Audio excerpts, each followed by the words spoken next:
This podcast is a member of the Place to Be Nation family. Visit us at placetobenation.com, the only place to be in your pop culture world. Broadcasting from the state-of-the-art L-shaped studios at beautiful and serene Ho-Ho-Loon Plaza in Vancouver, British Columbia. Greg Phillips and Nick Duke are the Hard-Traveling Fanboys. Hard-Traveling Fanboys! Hard-Traveling Fanboys! Hard-Traveling Fanboys! Hard-Traveling Fanboys! Hard-Traveling Fanboys! Hard-Traveling Fanboys! Hard-Traveling Fanboys!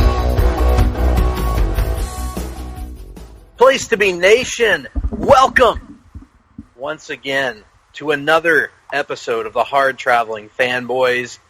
Actually, this is Hard Travelers for Hire. But you see, we're returning to our mostly monthly trek through the Marvel Cinematic Universe. Movie by movie, we're going through, watching each of these, seeing how they stack up, ranking them, and kind of seeing how the movies either improve or devolve in our estimation over the years. And this episode in particular brings us past Age of Ultron and on to Ant-Man. Now, Nick Duke, who is my co-host, I'm Greg Phillips. We are, of course, in Ho-Ho-Loon Plaza, Vancouver, British Columbia, Canada. Nick, how are you doing, and what phase of the Marvel Cinematic Universe is this movie in? This is technically in Phase 2 for some reason. I guess because of the way the production cycles fell, and the fact that, Marvel Studios head honcho Kevin Feige was so dead set on launching Phase 3 with Civil War that they kind of, even though you had just had an Avengers film, like you said, they wound up tacking on Ant-Man to the back end of Phase 2, and are pretty dedicated to that categorization of the film, so much so that when the Phase 2 box set was released, Ant-Man was the last movie in that box set. So, for whatever reason that may be, technically this is the final film in Phase 2, even if it doesn't make a whole lot of sense. And to answer your questions in reverse order, I'm doing fairly well. Fairly well.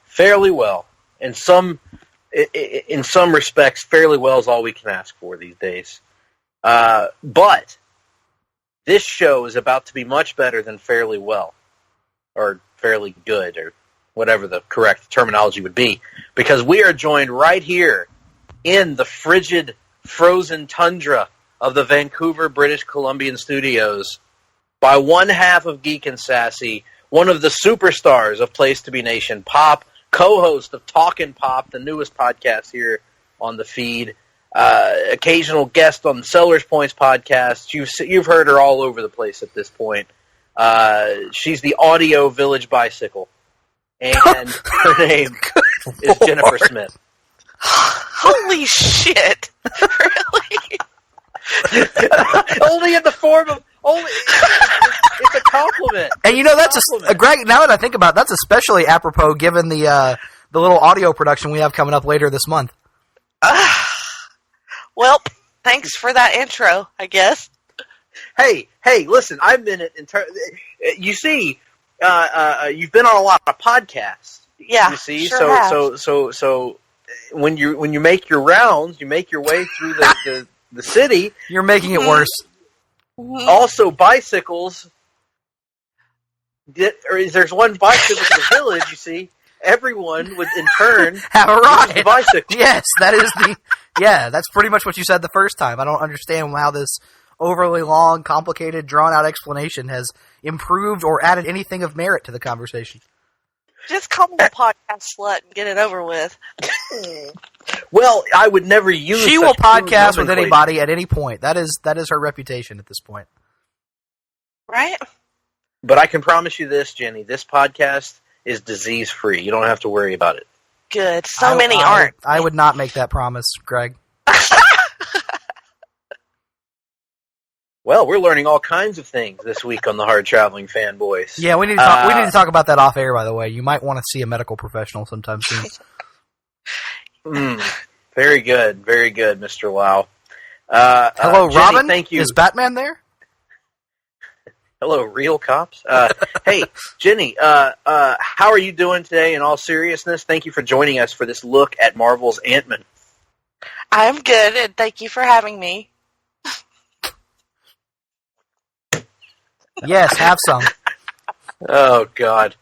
Anyway, we're very honored to have a guest on, and a guest that has been on the show many times before at this point, and maybe along with Russell, probably our most frequent guest, I would say.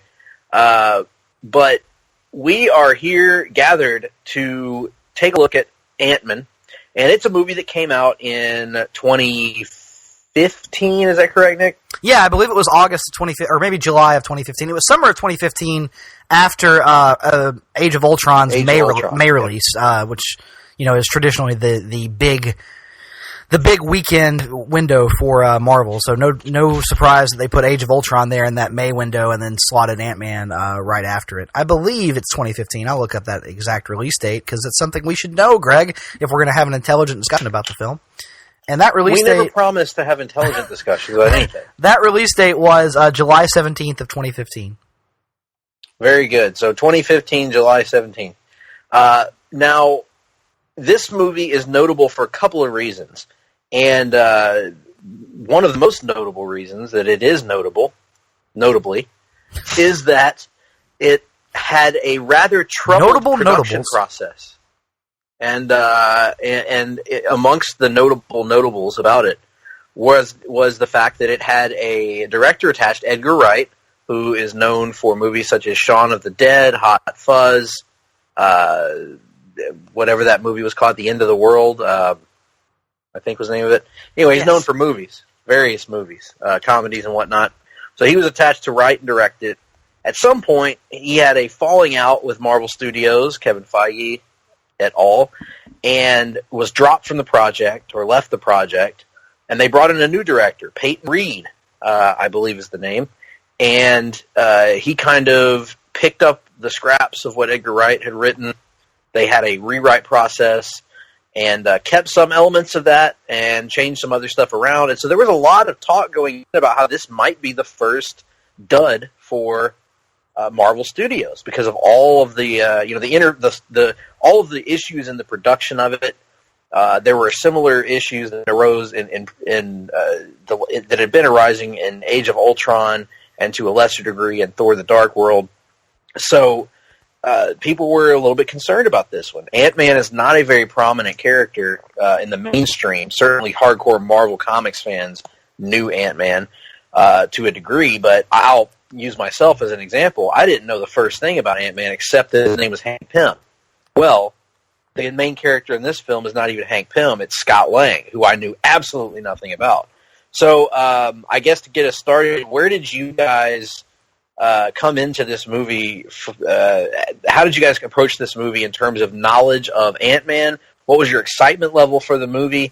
What were you expecting going in? And I'll start with you, Nick, because I think you've probably read the most modern Marvel of the three of us. So what was your knowledge of Ant-Man, Scott Lang, and your anticipation level for this film? Well, in terms of Ant-Man knowledge, you kind of have to, like you've already alluded to, delineate it into two different characters. Like the greatest amount of exposure I've had to the Ant-Man concept came through the Ultimate version of Hank Pym, and arguably his most notable contribution to the Ultimate Universe was spraying his wife with bug spray when she was the size of a wasp in a sign of shocking domestic abuse because Mark Millar has no restraint whatsoever. Other than that, the only other exposure I had to Scott Lang would have been as a supporting character. He actually pops up as a short-lived boyfriend to Jessica Jones in the pages of I believe it's the first two trades of Alias. He's hanging around there before their romance is kaput. So, in terms of him actually being and doing Ant-Man things, I have still to this day no exposure whatsoever. My exposure to Scott Lang Ant-Man comes exclusively through the Marvel Cinematic Universe at this point. But to answer your question about being excited for the film, I was fairly excited for it. You know, it looked like it was going to be something different. The trailers were pretty funny, and anybody who knows me knows that I have a something of a man crush on one Paul Rudd. So when he was cast as Scott Lang, that really kind of washed the bitter taste out of my mouth that I had after the departure of Edgar Wright, because I was one of those people who was very disappointed he wasn't going to do it. I'm a big fan of the stuff of his I've seen, And I thought he was really going to bring something unique and different to the Marvel Cinematic Universe. And I was kind of bummed out when that wound up not happening. So because of Paul Rudd, my excitement level was back up as the movie approached there in July of 2015. What about you, Jenny? Any knowledge of Ant-Man going in, and what was your excitement level approaching this movie? No knowledge of Ant-Man, and I think that everything that Nick said I will agree with, and that's probably the only things that we're going to agree about about this movie. But yeah, I'm a huge fan of Paul Rudd, so that was it just sold it automatically for me. Yeah. I'm like, there's no way I'm not watching this.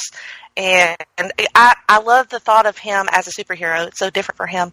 And as far as Ant-Man, I had no clue. I just went in totally fresh and no expectations and just let it happen the way it was going to happen. Yeah, and I'll piggyback off of all of that because I am also a huge Paul Rudd fan.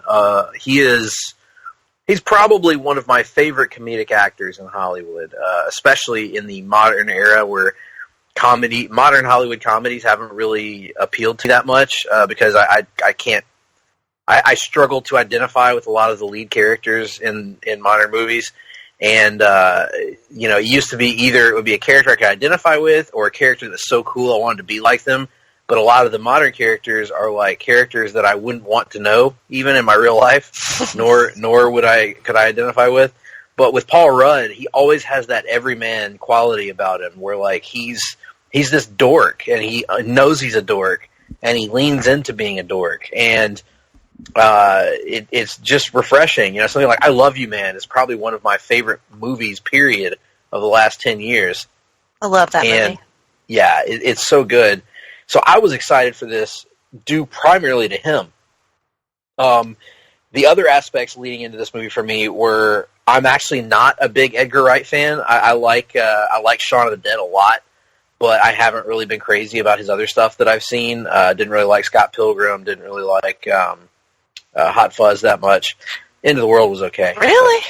Yeah, I know. People are shocked when I tell them I don't like the Hot Fuzz because it's a parody of action movies and all that stuff. But I don't know. I've watched it twice, I think, and something about it just doesn't click with me. Shaun of the Dead I still love, and At the End of the World I liked more than I thought I would. Mm-hmm. World's End. Scott Pilgrim is just at World's End. Sorry, that's right. I keep saying the wrong name of the movie, but and then Scott Pilgrim is kind of just not my.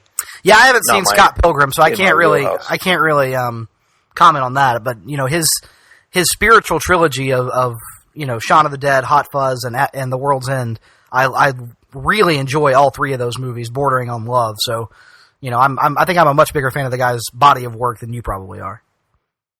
Right, and I think for me, I wasn't shedding any tears over him leaving the project, basically, because I was like, okay, his style kind of grates on me at times, so okay, let's let somebody else come in and do their thing. But Ant-Man, on the other hand, I thought Ant-Man was maybe, other than Guardians, the biggest risk that Marvel had taken. Mm-hmm. A character that is, let's face it, it's hard to make Ant-Man sound cool.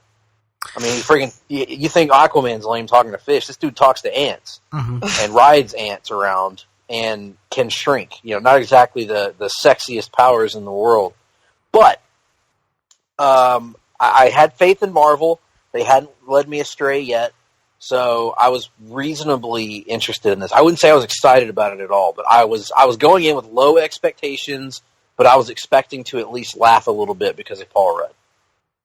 So... Oh, go ahead. No, I was just going to say, let's start this thing up. Yeah, let's fire it up. So what we're going to do is, as we always do, we invite all of you to watch along with us if you have the chance. You don't have to, obviously, but if you would like to, pause the recording now and set up your streaming service, your DVD, your Blu-ray, your VHS, your Betamax, your Laserdisc, your...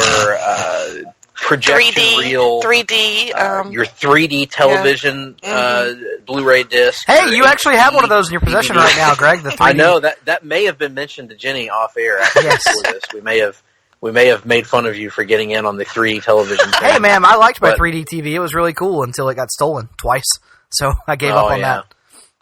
Yeah, but the and then if you really want to, there are actually cave drawings of this movie you can find as well. And anyway, well, we're going to pause and give you a chance to do that. When you come back, right now, you can set up your player and hit play in 3, 2, 1, play. I said play, damn it. It's not playing for me as a heads up to everyone at home. And now it's got volume, which is not supposed to happen. All right, that was fine. All right, Greg, you're on fire to start this one. Well, hey, one of us has to shepherd this ship because the other one refuses to ever do it. So I am trying to multitask here. And apparently you're doing a David Sunday-like job of multitasking. I'm actually brushing my teeth right now as we speak. I have got, they're in the opening room here where we see our lovely Agent Peggy Carter here alongside Howard Stark, an old Howard Stark that looks absolutely nothing like the actor that plays young Howard Stark. Yeah, that's because this is the guy who played Howard Stark in the home movies from Iron Man 2. Iron Man 2. John Slattery. Yep. And then this douchebag here, who's a new character, I believe, that gets introduced. Do they ever actually say this guy's name? Because I watched this today and I was like, I still don't understand who this person is. Yeah, they did. He was head of defense at S.H.I.E.L.D. or some bullshit. But like his name is like completely irrelevant to the entire proceedings.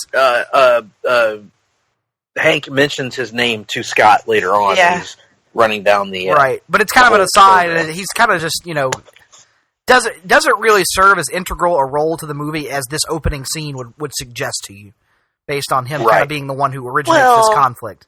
They're just wanting to show off their anti-aging technology here for this scene. Yeah, and I think this is the first time I've ever noticed it on Michael Douglas here, and it's freaking amazing. It's so awesome. It's like, don't get me wrong, and we'll have a good chance to compare when we do this next month with Civil War, but as impressive as the young Robert Downey Jr. thing was, I think this might be more impressive because I have not lived in a world where Michael Douglas didn't look approximately like 58 years old.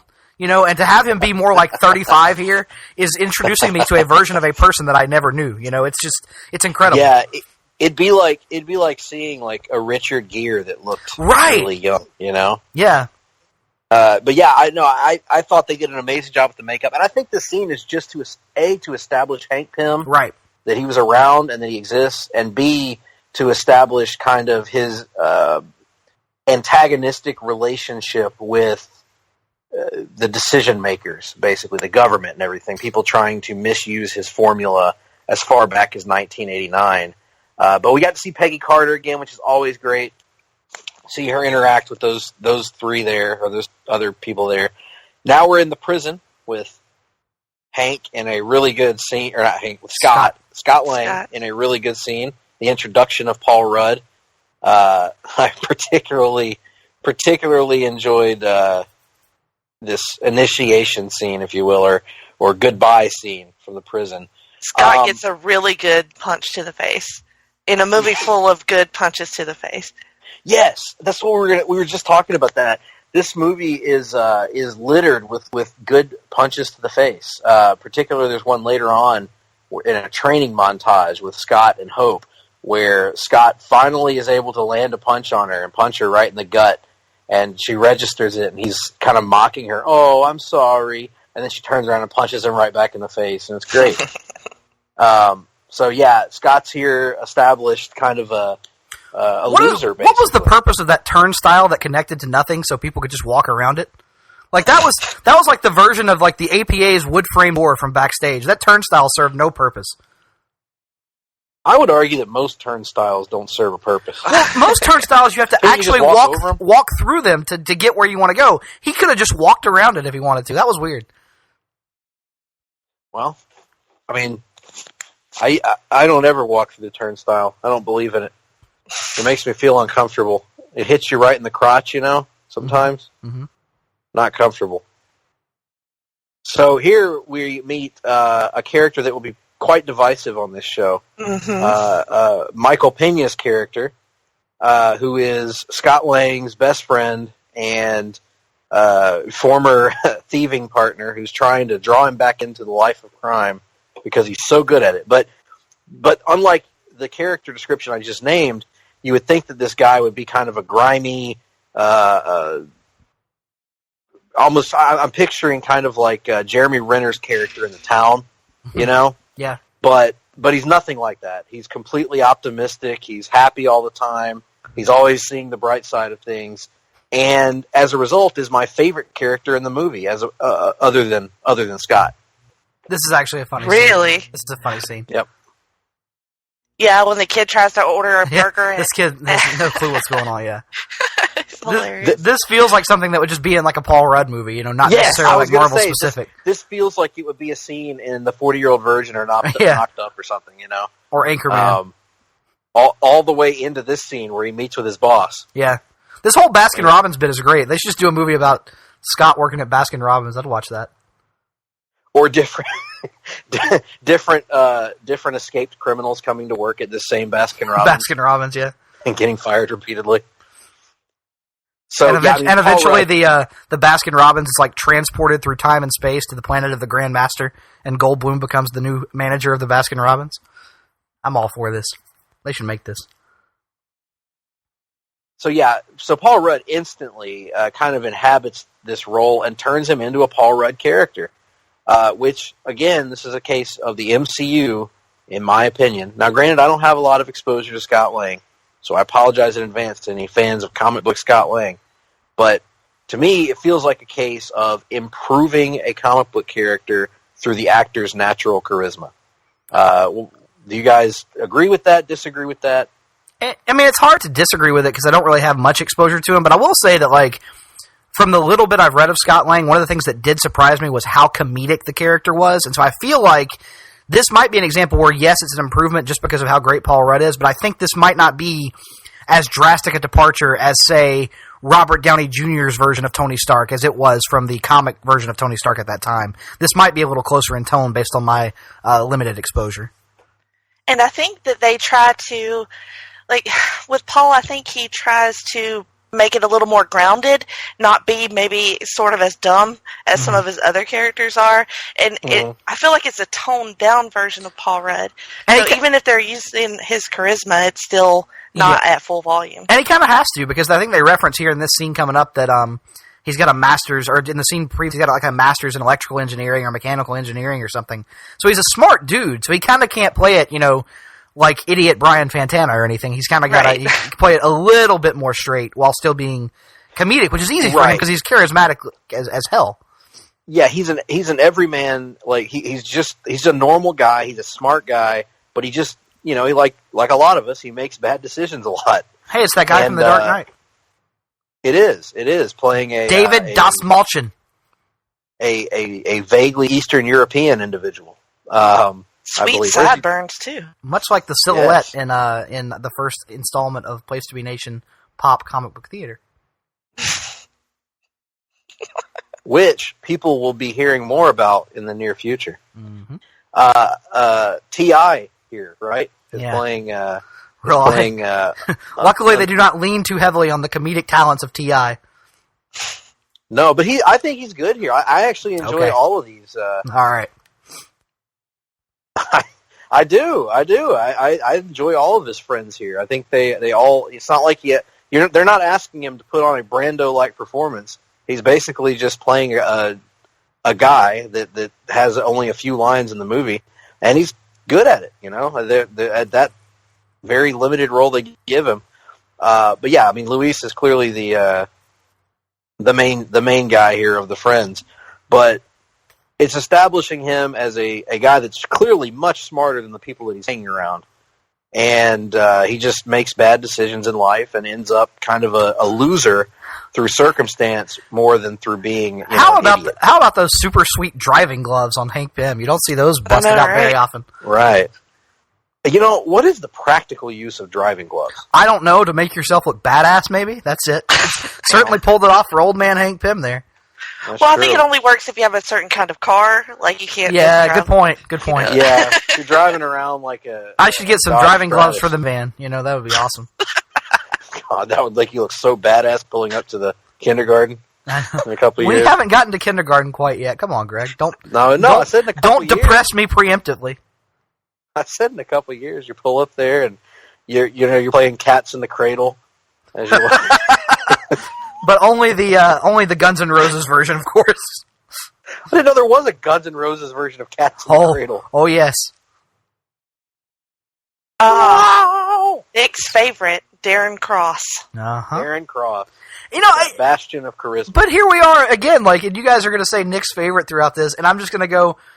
I mean, You were ranting about him in our group chat earlier. I said one thing. How is that a rant?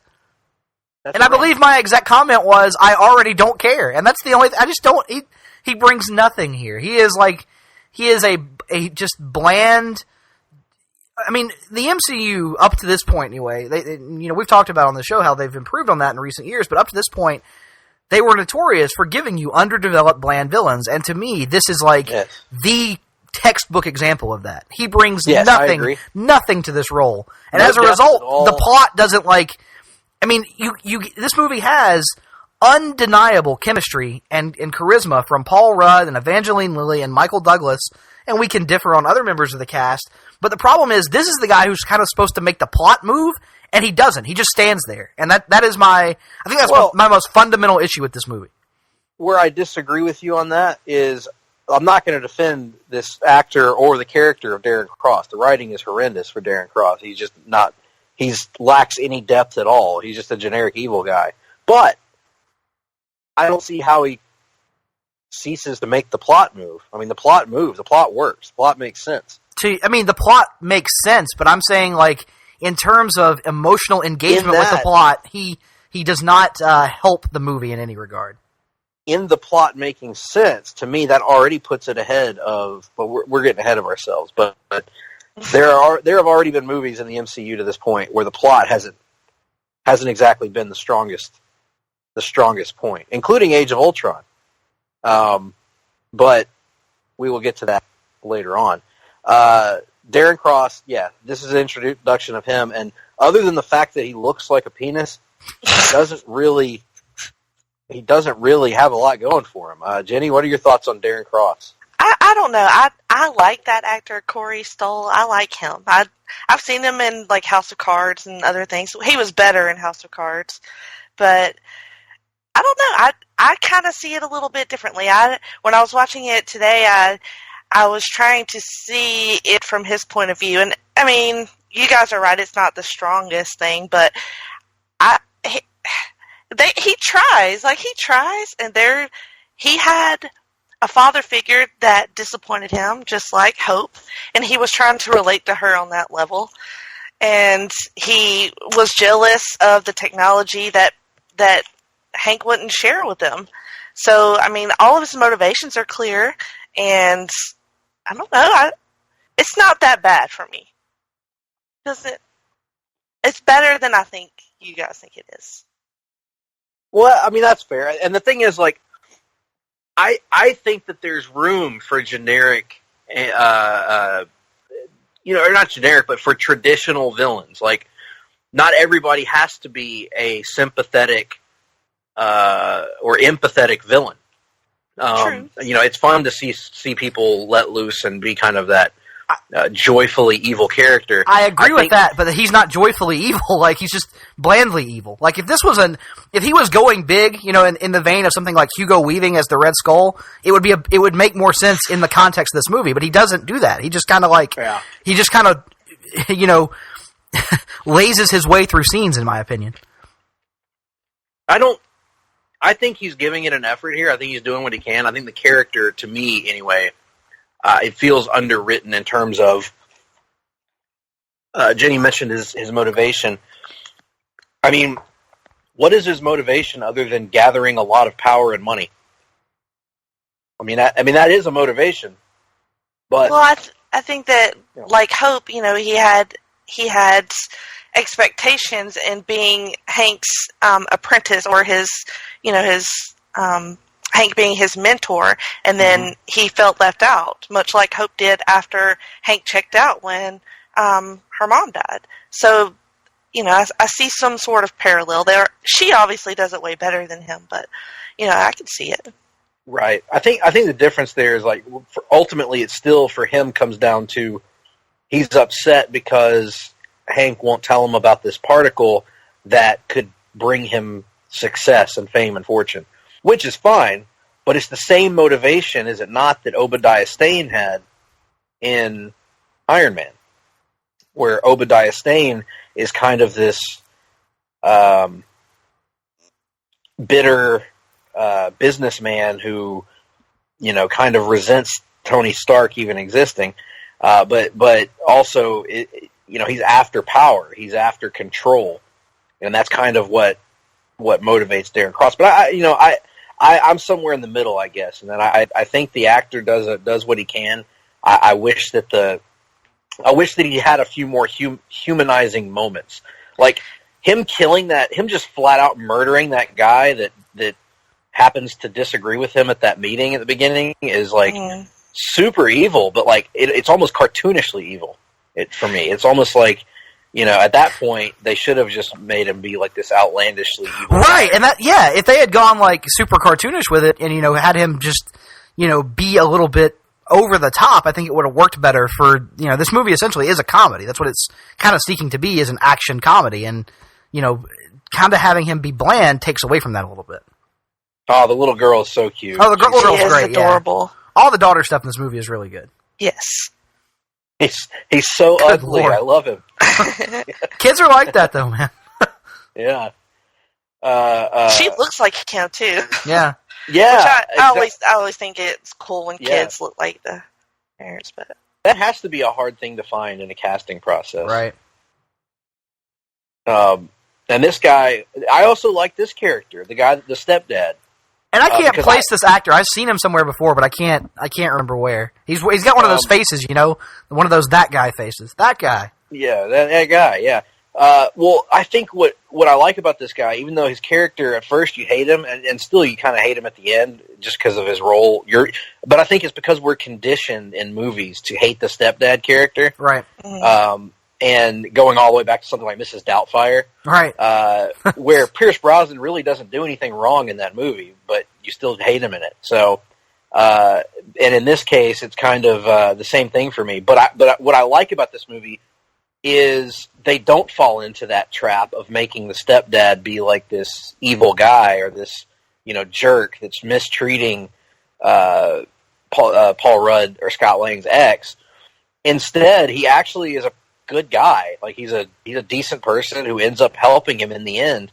And ultimately they avoid the story of Scott trying to win back his ex-wife. So in fact, it's made pretty obvious out front that that's not even in the cards. Right. In the end, he kind of winds up becoming the Marvel Cinematic Universe version of Judge Reinhold in the Santa Claus, where he comes full circle and helps out our main character in the end. And I think every movie could be helped if at least one character ends up becoming Judge Reinhold. Judge Reinhold, exactly. Here's that scene you were talking about. Yep, he's about to be melted, which is actually pretty nasty. Like I enjoyed this scene on that level because it's really pretty disgusting if you think about it. Well, it is pretty cold. I mean, it's flushes him down the toilet. Yeah, and just the slot, the to use the RoboCop line, the rudimentary paste that he's turned into. Yeah, that I'm sure tastes like baby food. Look at that! Good Lord! It looked awesome when he did that. Yeah, wipe him up. Little brain matter there. RoboCop 2 like brain matter.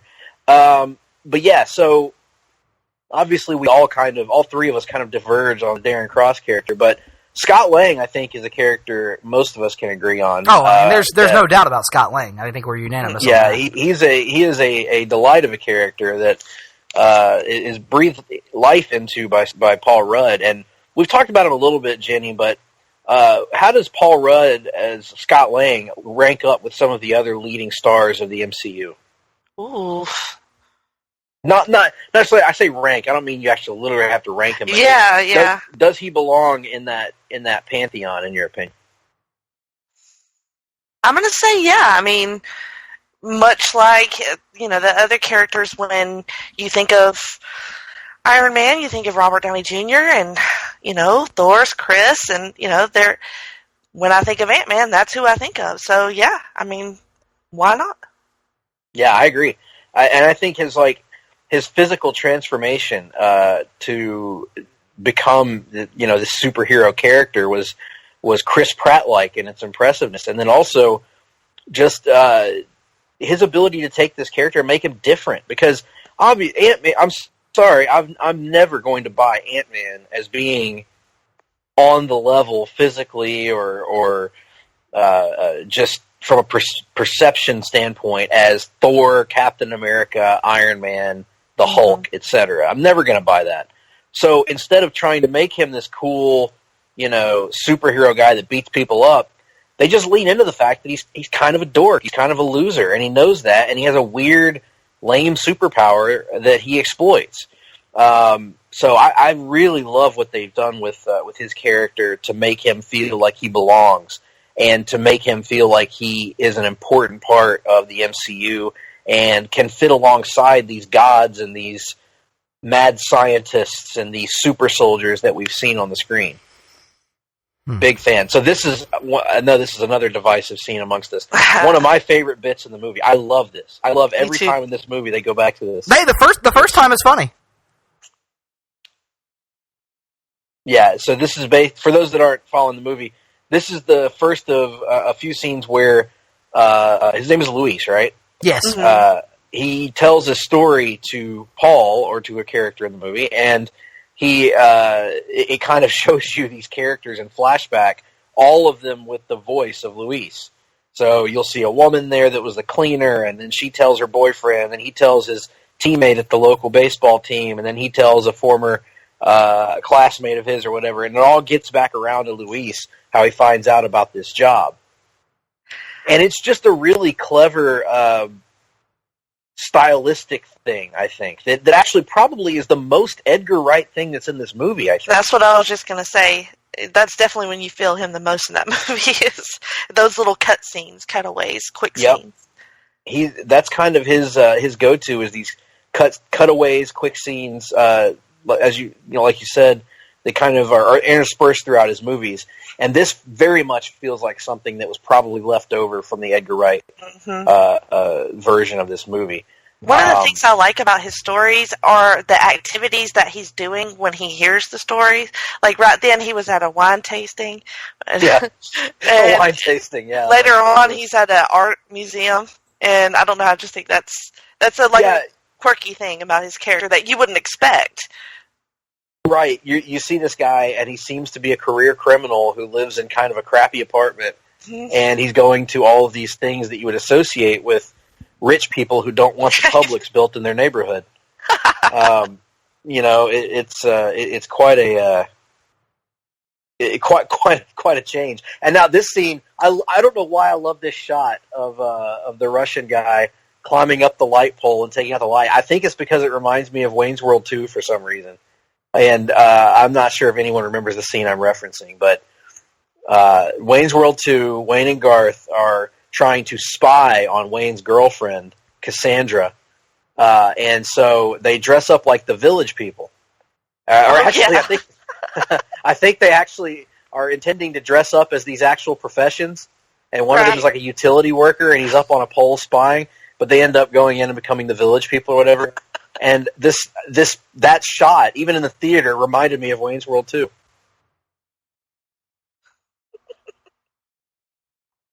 As we Your see brain's Scott. weird. Yeah, it is, but that I am what I am, and that's all I can be. I knew that was coming.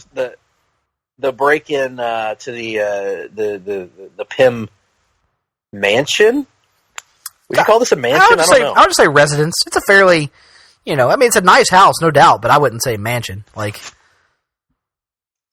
just an upscale house. Yeah. An older upscale house. I love this scene too. Like a Victorian style. Yeah, almost. Yeah, because everything in here is very like retro, like the wood paneling, the appliances. Even like it's clear that, despite being a guy who apparently is quite in love with technology, Hank Pym hasn't updated anything in his house in like 25 years. No, he believes that some things are best done the old school way. Like I'm pretty sure that's like a first generation dishwasher he just walked by the way. No, that's actually the same. No, your dishwasher hands I have in my apartment. Are your first generation. Just banging them against rocks and stones to. Now, how much do we buy this sequence here where Scott? I have no idea. I'm glad you brought that up, Jenny, because this may shock both of you to know I've never actually been a thief. Yes. I mean, it makes sense in the same way that, like, hacking in movies makes sense. Like, I just kind of look at it and I go, well, I guess that's how it works, and we just move on. Like, I have no on Arrow, where you can blow up other people's computers by hacking them.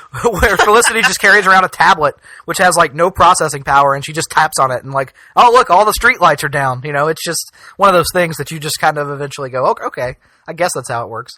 But I'm glad you brought that up, Jenny, because that same thing, watching this, I was like, that all looks legit, but that could be completely bogus for all I know. Right. I've never even interviewed a professional thief. It's kind of like how in all the Batman comics, you know, every time you see Catwoman draw like the perfect circle on the glass and like reach through and stuff, and I'm like, does anybody actually do that? I don't know, but I'm assuming that's how they do it because I've seen it so many times. I imagine it would make things easier on the cops, though. They won't have to wonder what happened. Because there's a circle in the glass. Somebody broke in here last night. Right. So this is pretty cool. Again, I don't know if any of this is legit or not, but right. It's damn cool to watch. I love this. It looks vaguely similar to what Billy Bob Thornton's character did in Bad Santa, the crack safe, so I'm guessing that's how it works. It's fun to watch, and I'm intrigued to watch how he uses his mind, his brain to do things. Nick and I both talked recently about an episode of The Flash where we got to see Barry have to use his brains again and show how good of a scientist he is.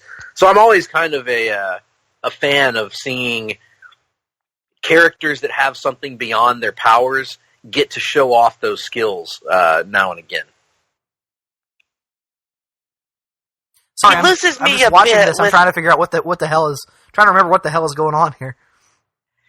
When he hangs up the blanket to catch the screws popping out, I'm like, oh, come on. You're smart, but you're still a dude. Like, dudes wouldn't remember that. And this, shit. the air mattress. Like, you know, that door is really heavy. And I know I've busted an air mattress or two in my time with just my fat ass. So there's no way that thing is holding up to that big-ass safe door. No.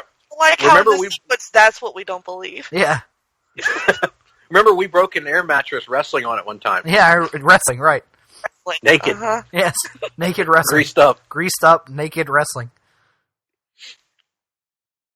Well, he doesn't find anything except for the suit in the vault. Yes. Now, this is our first, or not our first. This is another interesting approach this movie takes.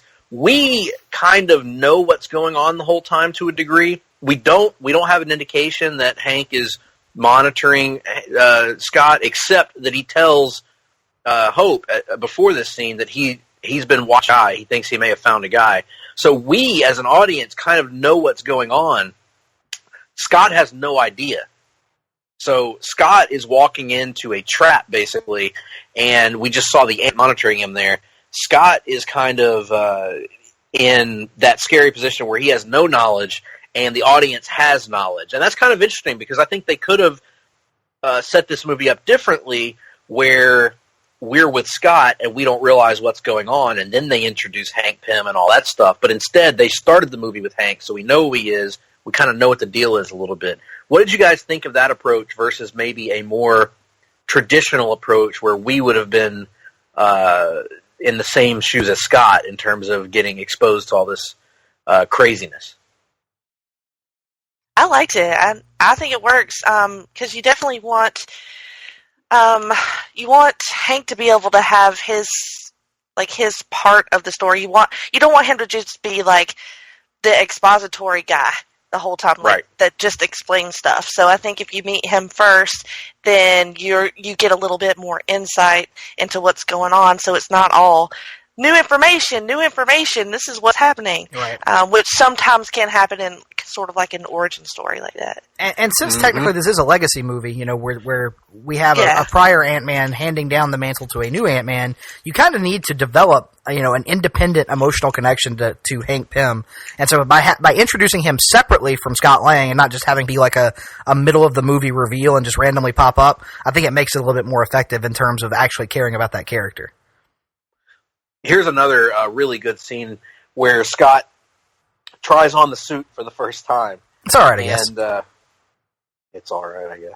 Again, one of our many divergences on the movie. Yeah, but you're acting like divergent. Like I'm not. It's not like I'm hating these things. I'm just not getting so worked blown because you. My God, because you are seeking. You are so obsessed with. You are seeking. People. You, sir, are seeking really worked up to paint this discussion as if I'm trashing the movie, and I'm just not. Well, can we all agree that every time he shrinks, it looks awesome? Especially this first time. This whole sequence where everything is big and he's super tiny and he freaks out and falls everywhere. It's so great. Be careful, though. Every time we say something good about the movie, Nick chimes in with, "It's all right.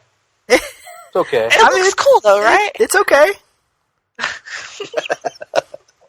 I'm trying. It's hard to compete with Malekith.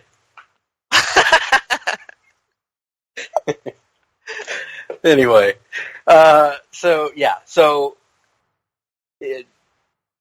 Nick not as impressed by the scene, but I dug the scene. Your thoughts on this whole sequence, Jenny? I just think it's, he's obviously freaking out. He has no clue what's happening. I love how when he's in the bottom of the bathtub and Luis turns on the water and it just cascades towards. I just love how everything looks and his reaction to everything. He just pretty much just tries to keep running. Like he falls down, he gets up and runs.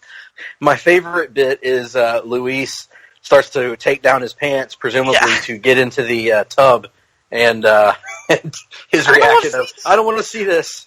Yeah. So Nick, tell me about. You said that this scene is just okay to you. What are your thoughts on the scene overall? It's a fairly cool scene. One thing I don't really understand is like, how does he fall from like bathtub to dance club to like, what exactly is the spatial relationship of all these places he's going? I didn't quite pick up on that. Presumably, they established when he first got there that there's a dance club in his apartment. Like right beneath it? Yeah, right beneath it. Yeah. Okay. So I think presumably the floor of their bathroom has holes and cracks, I guess. Holes and cracks in it. Okay. And then now he's falling down a heater vent to some other apartment. Okay. Up in the vacuum. Why are there apartments down bottom and on top, and the dance club in the middle? That's the. Why wouldn't the dance club be on the bottom? Well, I think it curved. Like when he fell to the thing, it curved. It went to the side. I mean, this is a visually interesting sequence. I'll give you that. What does he? What is the? I mean, what city does this take place in? Is this New York? I think it's San Francisco. Yeah. San Francisco. I mean, I've never lived in San Francisco, but somewhere in California, that whole like Silicon Valley area. Garrett Moore's cameo is fantastic. Yeah, the great callback. Where would I mean, I would think that it would be very uncomfortable, very frustrating to live in an apartment complex on top of a dance hall. Right. I mean, I don't even like being around my neighbors. Maybe it's kind of like an homage to the Blues Brothers, what with having this really inconveniently placed apartment, in something of a heist action comedy kind of, callback. And this was pretty good too. I didn't steal anything. I was just returning something that I stole. The perfect Paul Rudd moment. Mm-hmm. That just like putting your foot in your mouth and calling somebody Jobin. What does that even mean? I don't know why I said that. Slap of the bass. So, now at this point, I'm still thinking the stepdad's going to be a douche, right? And there is one of the players from Remember the Titans. Yeah, Julius, the from Remember the Titans, plays a cop at this jail. And for those of you who might remember, Julius was, I believe, left side to Gary Bertier's strong side. Yes, that is correct. Did you say strong side? Strong side. Strong side. And in fact, this actor, whose name I can't remember right now, he actually wrote an autobiography about his experience on the set of Remember the Titans, and it's called Strong Style Story. So it's pretty good, actually. Yeah. But yeah. So Gary Bertier, Julius has no last name. And here we see Scott's first meeting with Hank Pym. Now, what about Michael Douglas as Hank Pym? Let's talk about him for just a minute, other than the fact that he's old and they made him look young at one point. Also, I believe that he had cancer before filming this movie and had recovered from it before. Before filming. Let's not get into that. I mean, is that true? I don't know. I remember certain details of that story, but I don't remember when it happened in relation to the movie. Just say yes and we'll move on. Catherine Zeta-Jones, man. Hey, man, you know, if you gotta have cancer, there are worse ways to get it, I guess. There are worse ways to get it. Allegedly. And when we say allegedly, we mean Michael Douglas saying that's the reason. Michael. See, what helps the most is the respect. Actually, that helps the second most. Yeah. What are we talking about? Anyway, we were talking about Michael Douglas and his only throat white cancer. man ever do this for me was Michael Douglas. I thought it was Mike Wallace. No, it actually was. It actually is Mike Douglas, but it's a different Mike Douglas than Michael Douglas. Why did I think it was Mike Wallace? Who was Mike Wallace? Mike Wallace is the old interviewer from 60 Hey, Minutes. that would have made sense in that context. Anyway.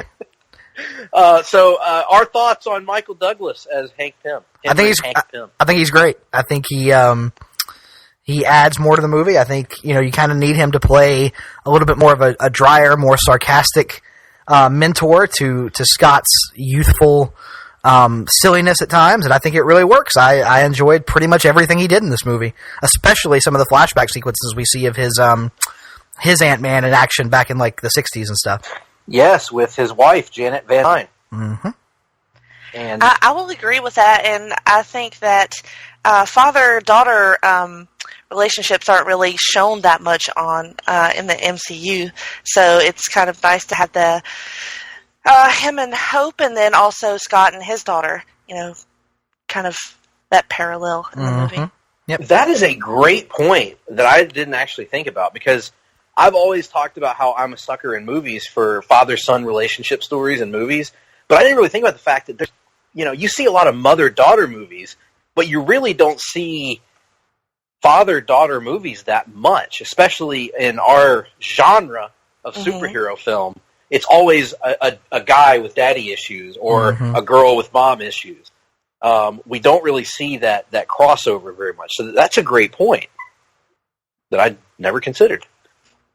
And it adds a lot to her character a lot, which we haven't really talked about her much. But the way that she plays Hope is just completely wounded and has no idea why her father shut her out for all those years, and doesn't know why he doesn't trust her to do, to wear the suit and to just take care of Cross on her own, and, doesn't understand any of his past, and she knows that it's there, but he's just not letting her in, and it's just, she's just a ball of like, what the fuck?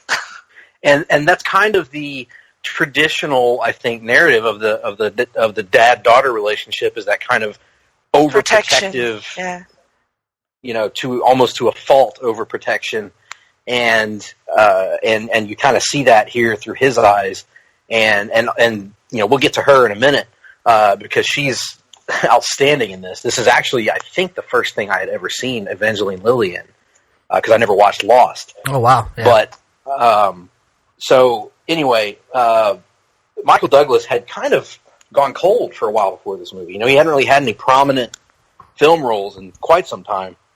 So it was nice for me as a kid who grew up watching a lot of Michael Douglas movies to see him kind of get this prominent role in a major movie like Ant-Man, which is part of the MCU, and to see him hold his own with from a comedic standpoint, to hold his own, and of course from a dramatic standpoint.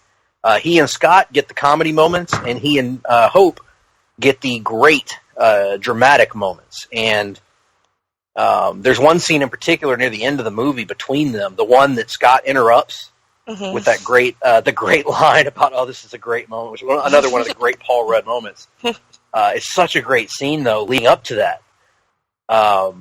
Really good dramatic tension, great performances from both.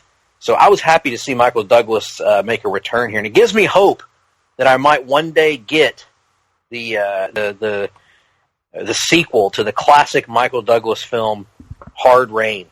I thought you were going to say Romancing the Stone. No. I can romance a stone on my own. That's easy. Didn't they make a sort of? Did they? I don't know. I think they did. It was called something different, though. Let's see. Romancing the Stone. A 1985 sequel titled The Jewel of the Nile. Ah. Yep. And by the way, that movie that I talked about, that I made that joke about, wasn't even called Hard Rain. It was called Black Rain. But it was good. Know. It's actually a good movie. It's good if you like generic 80s action crime movies, and I do. So go watch it. It's about rain and all kinds of other stuff, I'm sure. Now is a good time, now that we're in the Pym mansion, or Pym weird old house, to talk about Hope, played by Evangeline Lilly. As I mentioned earlier, I think this is the first thing I'd ever seen her in, because I never watched an episode of Lost, and that seems to be where she had gotten most of her prominence prior to this movie. But she is great as another character that I have no knowledge of, no attachment to, in the form of Hope Van Dyne, right? Is that her name, correct? Yes, if I'm that wrong, is correct. Nick? That's correct. Why does she have her mother's last name and not her father's? Great question. That neither of us can answer. Yep. So no idea. Anyway, she is awesome here, and actually was one of the big takeaways from this movie is another fresh new addition into the MCU that instantly I was interested in and invested in and wanted to see more of. You guys talk about your take on Nick. We haven't really gotten your take yet on Hope or Evangeline Lilly's performance. Yeah, she was really good. Not quite as comedic in terms of at least her dialogue as Scott or even Hank, albeit Hank's being a little bit more drier and sarcastic, as I said earlier. But you kind of need her there to play, Scott has to have a variety of straight men to play off of at times. And, while she's a straight woman, which makes, I don't even... You don't know that? Yeah, the point being, she does a really good job here. And she actually has, even though she doesn't get a chance to show it off a ton, you guys were referencing earlier the punch to the face that she lands. She actually has a physical presence that was a little surprising, given the fact that on Lost, she's kind of portrayed her character was someone who used her small stature to con her way into various situations and stuff. And so it's a little surprising to see her with such a good physical presence in the rare instances where she gets to show it off in this movie. Well, I watched her on Lost too, and I always thought she was sort of a low-key badass. Right, but like a very sneaky one. Like she was clearly always like scheming her way into situations that were advantageous to her rather than going the direct conflict route. Yeah, that's true. She was one of my favorite characters in Lost, and I was super excited that she was going to be in a Marvel film, and I can't wait to see her suited up in the next movie. It's going to be great. Oh yeah. I think her being that sort of serious presence in the movie helps keep it grounded, and keep it from becoming a complete comedy. Of course, Darren Cross is kind of doing the same thing on the villain side, but not to the same level on a consistent basis. But she's kind of what keeps it, moving dramatically. And we've got Paul Rudd, who's hitting all these great comedic beats. You've got Luis and all of his friends that are kind of comedic characters. And even the little girl is kind of a comedic character to a degree, because she's just so earnest about everything. And as you know, I love Ernest. So, and he's not in the movie, but I feel like his spirit lives on in this movie. He would have been a great Ant-Man. Like, do you guys think that if they made Ant-Man in like 1988, that Jim Varney could have played Ant-Man? Just say yes and we'll move along. Yes. Yes. It would have been great. But you're right. I think that this could have easily been, just like joke, heist, joke, and then she sort of, like you said, grounds it and gives it some weight. Glad you mentioned the word heist there, because this is a heist movie by and large, right?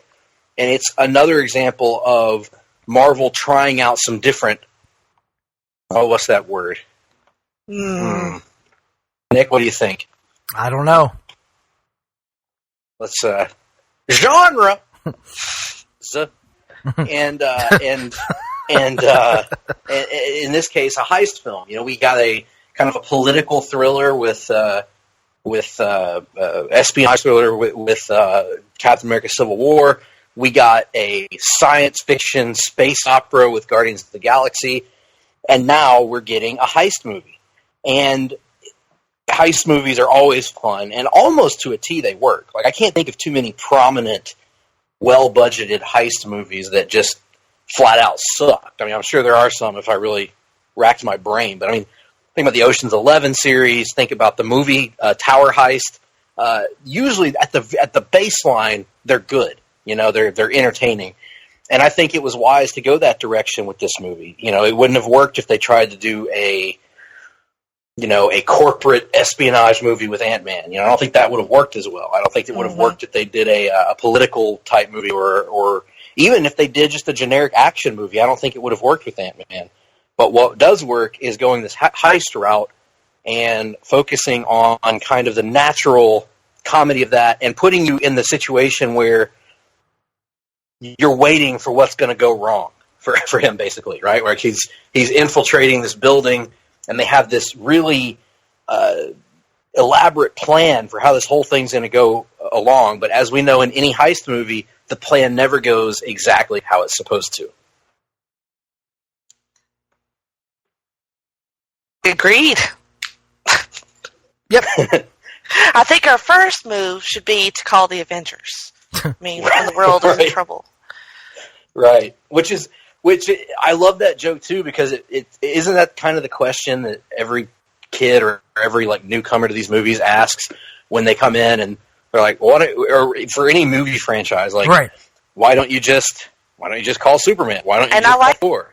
I liked Hank's answer. He's like, I've been working my whole life to keep this out of Stark's hands, and I'm not going to go to Stark now. It's perfect explanation. Exactly. It is a nice explanation. I love the fact that in the digital age, we're still using scrolls of blueprints for buildings and stuff as opposed to computers. Like, that's my favorite thing. Hey, we got to roll it out on the table here. Look at how old his computer panels look. Yeah, but then look at the other panels in the room that are clearly like high definition and stuff that we could easily put the blueprints on. But it doesn't look as cool unless we roll them out on the table. He's old school, man. He keeps his stuff behind a vault that has to be frozen to be broken into. Has to be frozen and catch the nuts and bolts with a sheet or whatever that was. And it gives him a chance to stroke his sweet goatee. Yeah, by the way, sweet. Michael Douglas with a goatee is a different look. Yeah, it works. It does. It does work. I agree. Tell us more, Jenny, about how it works. I like it specifically for him because it goes with the longer hair that he has. It's sort of... and it's probably useful in certain cancer-causing activities, but we won't delve too deeply into that. Yeah. Allegedly. Allegedly. Again, straight from his own mouth, but yes, allegedly. Well, that's what got him in trouble in the first place.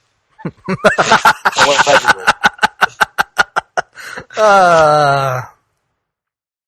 Now, you're ruining this dramatic moment in the movie. I'm sorry. That is what we do best. The chance to earn that look in your daughter's eyes. Now, he's going to earn a look at some point, Scott is, in not his daughter's eyes, but in Hank's daughter's eyes. as, you saw the eyes she threw his way when he was in that, at the end of that training sequence, and he was... Are you saying, Greg, he's going to earn a look in another's eyes, much like Garth Brooks and Trisha Yearwood? Are we about to sing a duet together right now? No, we are not, sir. Damn it. I am not a singer, as certain individuals who attended my bachelor party can confirm. Listen, Jenny and I have made quite the impression with our... Yes, you and Jenny, music, absolutely. If you guys want to sing in another's eyes, feel free. I will sit here and quietly observe. And not observe, listen. Perhaps we'll do that in another time. Yes, when I've had way more alcohol than I have tonight. And when I've had, I don't know, sugar, I don't know what the hell, but whatever it is that I eat or drink. Another thing that I like about this movie is the montages. There's several, and they're great. Yeah, she schools him on how to punch people, and he informed her he's been to prison. He knows how to punch people, and then she punches him in the face. Although I have to admit, from a technical standpoint, I didn't see a whole hell of a lot of difference in the two punches. But I guess she put a little bit more of her hip into it. But she punched him in the face as opposed to the hand. So. Well, sure, yeah, she wasn't aiming for the fist. That's just my listen. I don't have any proof.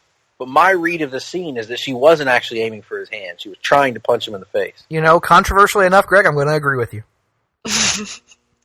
Same. I don't think that her aim was that off. But, if it was, that's another issue.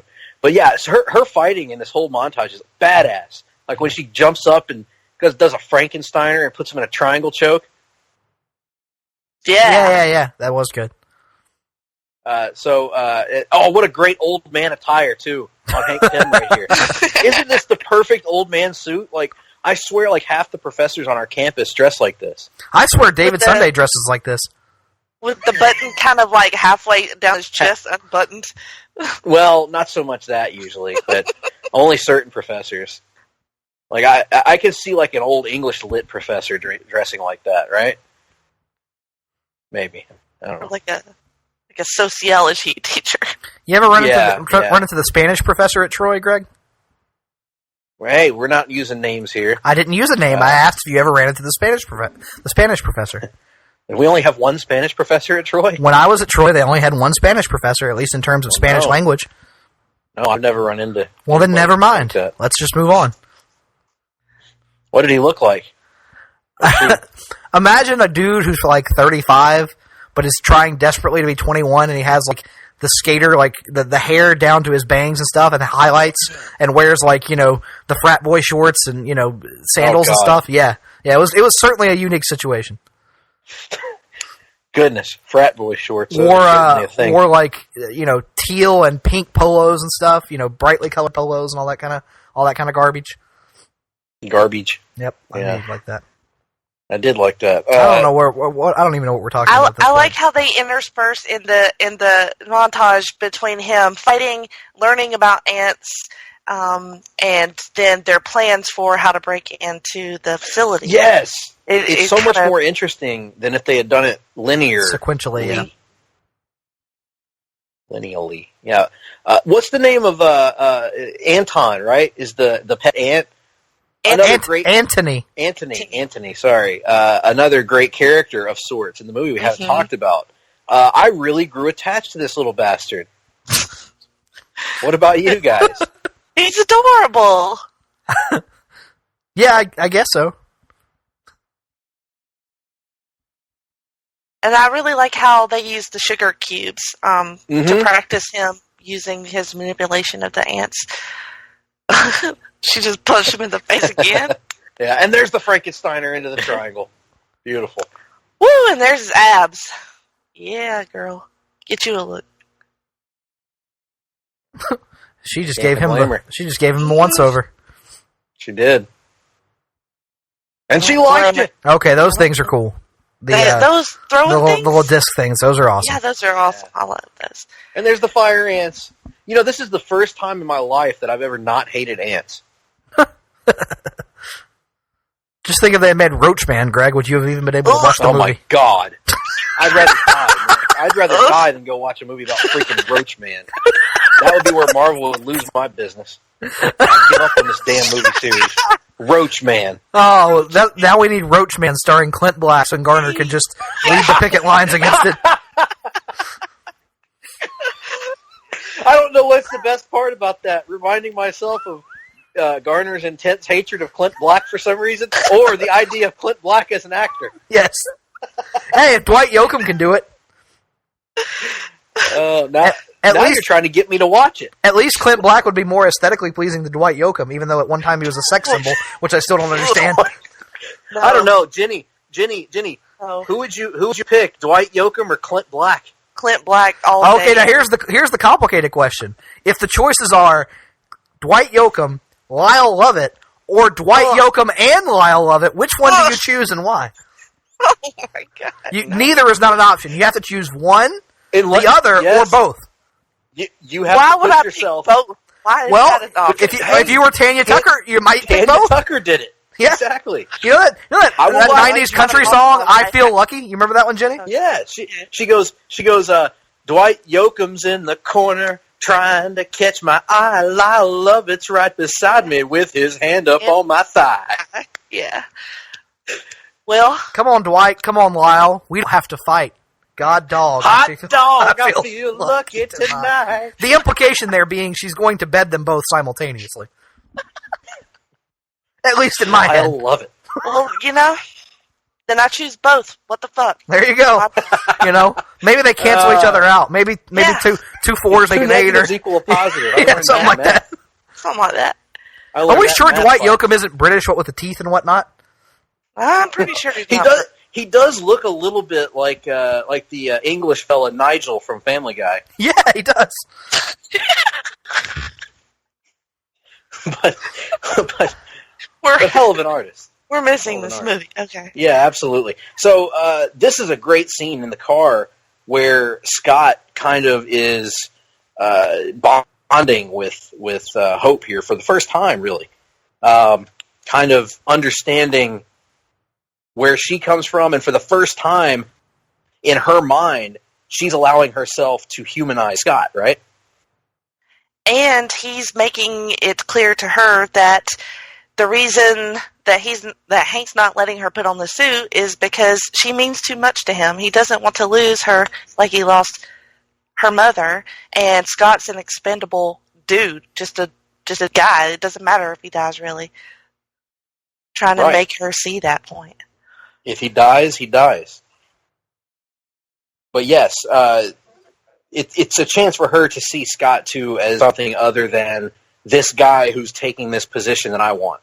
Mm-hmm. You know, she sees he's got a daughter, he's got a family, he's doing this for the right reasons. He's not just doing it for a payday or, to not go to jail, for lack of a better term. If I were her, I'd be like, thanks for getting ants in my car, dude. That's going to be tough to get rid of those.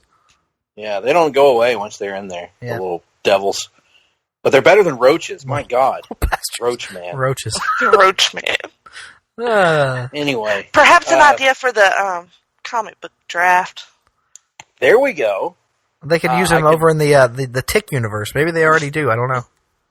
Yes, I could draft Scott Lang and turn him into Roach Man. The comic book version, Greg, of the Crimson Fox always kind of vaguely looked like a roach costume to me. You are so right, and that's why I couldn't stand her when I was a kid. Yeah. That's why I never bought Justice League Europe. One of the reasons is because she was always in the cover, and she looked like a bloody cockroach.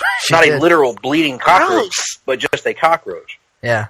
And she wasn't supposed to. She was supposed to look like a fox. Yeah. The thing was, Jenny, Who they is had Crimson? they had a massive brown tail on the back of her that when you were viewing her from behind, it looked like the shell of a cockroach. And why they thought a fox had that big of a tail, I don't know. Hey, but that's what they went with at the time. You know who else's costume kind of looks like a cockroach, Nick and Jenny? Who's that? Was Night Owl in Watchmen. Well, there's Little bit. there's a reason that he would have a cockroach costume, because he is quite the coxman. For only a beg to couple differ, seconds, as sir. it turns out. We will find out. We will find out, won't we? So here's that flashback you were talking This is about. Nick, great. This is with Hank and Janet back in the olden days. I like Paul Rudd and everything, and I'm glad we got the version. I'm reasonably glad we got the version of the movie that we got. But I kind of wish I had seen this like 60s espionage version of Ant-Man as well. Like a period piece with these two running around doing like Cold War missions and stuff. That version of the movie I think would be a really, really interesting thing to see. And I'm hopeful that we'll get some more of these flashbacks in Ant-Man and the Wasp, because they were some of my favorite sequences here in the movie, where it was this or like the little black and white grainy footage that Cross was showing earlier in the movie when he was first introduced. This is pretty heartbreaking scene here too. Just watching her reaction. Mm-hmm. This is a powerful scene from her and from him, but especially from her. But yeah, the espionage angle would have been cool. I just feel like they had done that with Winter Soldier, and I think they needed something a little bit different. Yeah, but I agree with you, Nick. It would be cool to see. I guess I'm thinking of it as a different kind of sub. You know, while they were both espionage, undoubtedly, I kind of viewed Winter Soldier as this more like, you know, contemporary political style thriller, and I was thinking of, you know, that alternate version of an Ant-Man movie more in the style of like a Bond movie, like a silly like homage to like Roger Moore Bond movies, I guess was the parallel I had in my head. And I think they have a chance now, potentially, if they can get the Fantastic Four back under their power to do a period piece. But yeah, love this. This is awesome. It's awesome, you know. You guys are breaking down walls. You're healing. It's important. Great scene. I love it because it subverts your expectations, because this is the point in a Marvel movie where they have their heart to heart, and you know the lead character has his okay, this is what my dad wanted me to do moment. And in this case, it's interrupted by Paul Rudd, one of his ill-timed, patented Paul Ruddisms, you know. So just tremendous. There's just I don't see how anyone could not love this guy in movies. I like how when he's like, he gets put in this situation, Scott does, and then he gets told what's going on, and he doesn't really hesitate that much. He's just like, okay, well, we gotta do, like, what's next? Yep. Like, and then he just does it. Like, in the montage you see, like, he's learning how to do it. He's getting the ants together. He's phasing in and out with the suit, and, you know, he's good at it. Like, this is what he does. And he's suited to this sort of thing. Great point. And again, what you're getting at is that he is a different kind of hero. You know, he's a hero, though. Did he just rip away the seal to the interior cabin of an airplane? I think I don't know. I think that's highly dangerous based on my understanding of how that works, but, you know, that's neither here nor there. Yes, I tend to agree. But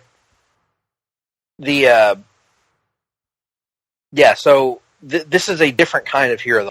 I think one of the things that the MCU has succeeded at, that I think sometimes people in the online comics community lose sight of, and certainly at Warner Brothers lost sight of in certain movies, is not every hero has to be motivated by the same things and has to behave the same way. You're not a hero because of what your powers are.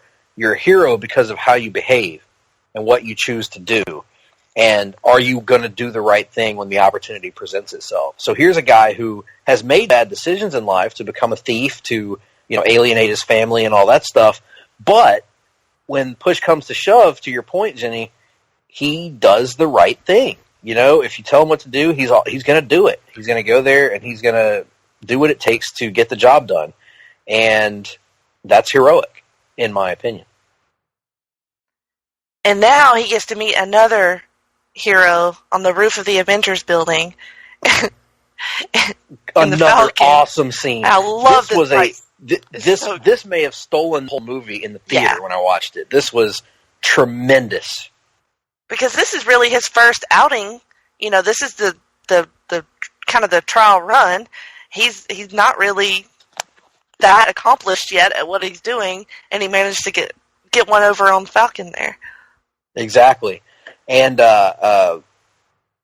Falcon has been one of my favorite parts of these movies in general. I think Anthony Mackie is tremendous as Falcon. So every time he appears, I'm going to love it anyway, probably. But their interaction is great. And the humiliation that he feels Yes. of falling victim to Ant-Man is great. And it actually gets played off even in Civil War as well when we see them interact again the next time. I like how Falcon just unloads 2 guns at this little dude. Like he's just like, I don't know what's happening, but I'm fixing to shoot this guy. Yeah, this is really good. A great action scene. Scott showing he learned something from his training. Just imagine though, for as quickly as he improves here, imagine if he had the training of John Matrix, who of course trained Bennett and several others. Well, he would have broken the Falcon's neck just now, so that's probably for the best. That would have been it. Yeah, Good point. But this is really fun. This was a good scene in the movie. Breaking out there of the. He just starts ripping his wings up from the inside. And this is almost. I feel like this scene is put in for the same reason that scenes like this are put into every guy who shrinks comic book. So whether it's the Atom or whether it's or even on Legends of Tomorrow, I think they have to put in a scene like this where he kind of kicks the crap out of an established hero to show why he has value in that universe from a physical perspective. So like you might read a Justice League comic where the Atom beats up, I don't know, the Flash or something because he shrinks down and gets in his ear or whatever and messes up his equilibrium or just annoys him and trips him up and everything. So they have to kind of put that in there to show you the value of a character who his main power is he shrinks. Shrinks, right. And he gets the job done. He brings it back. He impresses them. Now, we've talked a lot about the characters. I think we've hit every character, unless I'm missing somebody, in the movie. So let's talk a little bit about the other aspects of the film. Nick, you mentioned the plot earlier, and it's pretty simplistic. It's a heist movie. They're trying to accomplish something and do that. But from your standpoint, you think the villain is really an impediment to the plot. Is that correct? Yeah, because I don't care about anything he's doing. And as a result, I don't really care about, the mission they've undertaken. Like, you have 3 really compelling characters, in Paul Rudd, Michael Douglas, and Evangeline Lilly, and they're giving great performances. And it's really a testament to those, their acting ability and performance they're giving that I care about these characters, even though I don't necessarily care about anything they're doing. Like, I like to see them on screen, I like to see them interacting, but I would be much more interested in, like, a movie of them just talking and hanging out and occasionally doing, like, a cool Ant-Man shrinking bit than I do any of the stuff they actually do in this movie. And I think that's the biggest issue, is I just don't care. And see, I actually really like the heist aspect here. I like the overall mission. And this scene I thought was pretty well done too, because with him wearing the gloves, I halfway expected him to kill Hank Pym in this scene. Well, he says later he came there to kill him until he saw Hope there. Right. But I mean, the first time I saw it, I was like, oh gosh, they're going to kill Hank. This is going to be sad. But they don't, thankfully. So this is one of the more effective uses of Darren Cross. Jenny, what are your thoughts on that and this scene and the usage in general, the plot of the heist aspect and what they're there to accomplish, which is to seize technology from Darren Cross and his ability and his desire, of course, to keep it from them? I'm like you. I like the heist aspect. I always have liked heist movies, but it works. It's not like, I mean, I don't want to say it's a small movie. It has implications that if they don't do this, terrible things might happen in the world, but it's not a, like, global, like, disaster type thing. It's smaller and quieter, and I think that's why you have some of the performances that you have, because you don't have to blow up things and you don't have to, travel the globe. You've shrunk the focus down to this one aspect. That's what I like about it. Yeah, I agree. I think they had to go small after Age of Ultron, which had cities falling from the sky. Right. After even the individual movie, every Thor movie until the newest one, has felt like, it's the end of the world as we know it, or the end of the universe as we know it. Captain America, same way. It's, world-destroying implications. But with this one, and then with Civil War, I liked that they kind of went back down and made it smaller and made it more personal, and in a way that that would kind of predict what would happen later on with something like Spider-Man: Homecoming or Ragnarok, which are very, even Ragnarok is pretty world. Now that I'm thinking about it, it's pretty world, pretty big, destroying ramifications. But this one, Civil War and Spider-Man: Homecoming, stand out as being particularly grounded in the midst of all of these movies that have the entire world will be turned into lifeless husks, implications. Yeah, and I mean, you kind of have to do that, right? I mean, like, you can't continue to escalate the threat bigger and bigger, or else you fall into, like, Dragon Ball Z syndrome, where everything is somehow bigger and more important than the thing that came before it. So you kind of have to go up and take it down. You have to have a nice balance between the two. And so, yeah, that's what I agree with. But if you get Dragon Ball Z syndrome, it gives you an ability to cast a short, bald man to stand on the sidelines and masturbate while the two main characters fight. And hot androids, who we totally know they were being created for sex, right? That was the purpose. It was a sex robot. And in fact, she marries the short, bald guy, remember? I do not remember. I was not nearly as passionate a Dragon Ball Z fan as most. Krillin ends up marrying Android, whatever number she was. While we're on the topic, did anybody else notice? I had the internet had to point this out to me, that apparently Killmonger's attire in Black Panther was inspired by Michael B. Jordan's love of Vegeta. I did not notice that at the time, but I did know that he was a big fan of Dragon Ball. Z, that is. Yeah. Maybe they should have cast him when they tried to do that live-action Dragon Ball movie that didn't work out very well. I've never seen it still, so... What about this guy's hair? Okay, tell me, the guy from The Dark Knight, the Russian guy, tell me about his hair. How does he get it to do that? That's incredible. It's like a Roy Orbison pompadour. Now, okay, we talked about the plot, we talked about the cast, we talked about this Danny hodgepodge of characters. So let's get to I guess the action. We talked about the action pretty much in all these Marvel movies. I gotta say, even on rewatches, I've rewatched this probably 5-6 times by this point. And for me, for a movie that didn't blow me away in terms of action in the theater, I actually am really impressed with how well this stuff holds up. It actually looks better to me on the small screen than it did on the big screen. And I think that's been the opposite case for some of the movies that we've watched.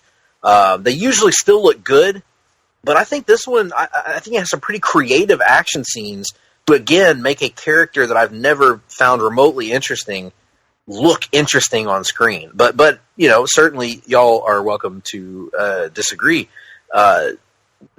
Jenny, let's start with you. Your thoughts on the action in this one?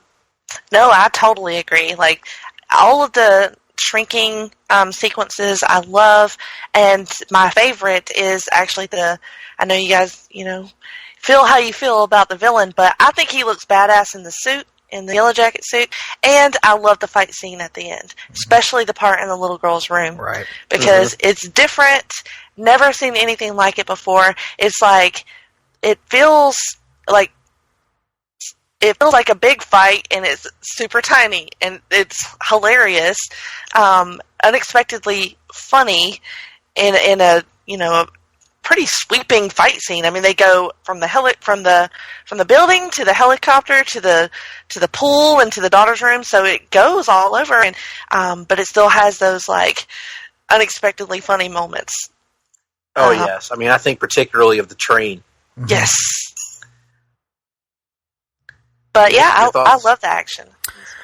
Yeah, I mean, I like the action. The action, most of it pretty well. I'm not as high on some of the earlier shrinking sequences or the montage as you guys are, but I will agree that the closing action sequence, like the last 20-ish minutes of the movie, that's where the movie kind of hits its peak for me. Especially, as Jenny mentioned, once it reaches that final stage of the battle in his daughter's bedroom, that to me is like wholly unique and something you wouldn't see in any of the other MCU movies, and to me is unquestionably like the best sequence in the film, that entire train track fight sequence. Mm-hmm. Is he the first character in the MCU that we've seen have a child? As far as the main hero, I should say, in the MCU? Does Hawkeye count? Yeah, Hawkeye. Hawkeye, yeah. Drax's dead kids, I guess. That would be it. I think those are the only two fathers that I can think of, or mothers for that matter. Another thing that helps him stand apart. I mean, obviously there's Hawkeye. That's a good point. We just watched Age of Ultron a couple months ago. Right. But I think the difference here is Hawkeye's kids are kind of just props in that movie. Right. They're not a part of the movie. They're not they don't have essential roles in the movie, right? They don't drive the plot at all. They are there to establish a fact about Hawkeye. Hey, look, he's got kids, but they don't really matter. They're just there. With Ant-Man, she is a character, and so she is incredibly important to who he is. And she is almost his singular motivation for doing everything. Motivation. Yeah, so she kind of has to... You have to give her more. She's the one good thing he has in his life. Right. So, other than some, entertaining friends, I suppose. Mm-hmm. So he does get to go to work every day and look at the Black Widow. So, I mean, like, there are multiple good things in his life, Greg. They are implementing their plan to... it's a highly complicated plan, honestly, which I guess it has to be because of all the security measures of the building. The plan is simple, actually quite complex. Exactly. But what I like about this is how Scott just moves from one thing to the next. Like, he's like, okay, we got to get in here, then we got to do this, then we got to do this, and then he just does it. Like, he doesn't... Well, they had sketched it all out on the blueprint, so they had it pretty well in mind. But, like, other things are not going the way that they're supposed to go, around him, but he's sticking to the plan, and he's, just trying to get it done. I appreciate that about his character. If only everyone on The Walking Dead would just stick to Rick's plan. I know, right? If everyone would have... Well, I'm kind of glad people didn't stick to Rick's plan, to be honest, because it led to one of the greatest events in television history that we'll talk about in just a little bit. I want to stay on the line and listen to that. You're welcome. You're welcome to stay on the line and listen to it. Oh, it was awesome. It was so good. It was so good. Now Luis gets a little bit of action here. Yeah, he does. With a chance to deliver a knockout blow. I love movie knockouts. They're so clean and efficient. Yes. Can I ask you guys something that I may have just missed? Like, maybe it was super obvious and they explained it and I just missed it. But why couldn't Scott just, like, ride in one of their pockets to get in the building?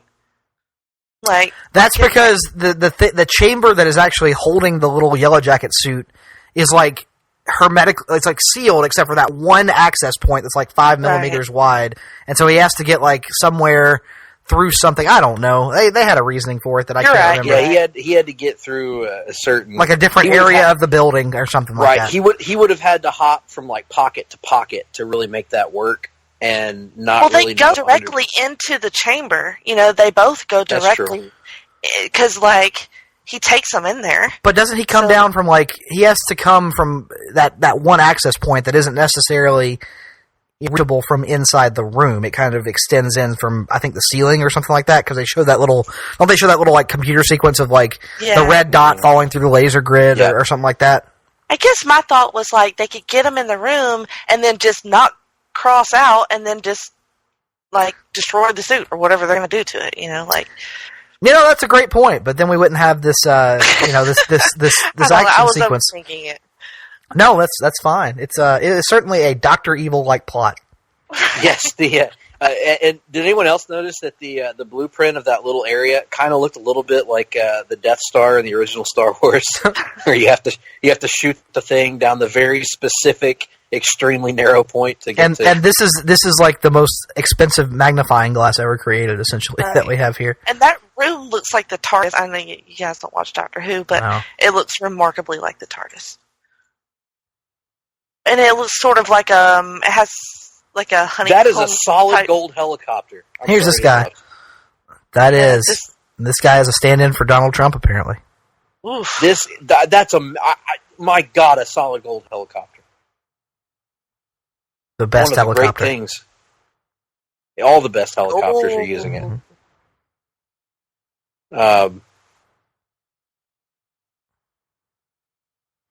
Yeah, so I'm just getting caught up watching the sequence now. Me too. Let's get to our final thoughts on this one. In a final analysis, to use a quote from a book that may be being adapted here further at Place to Be Nation Pop.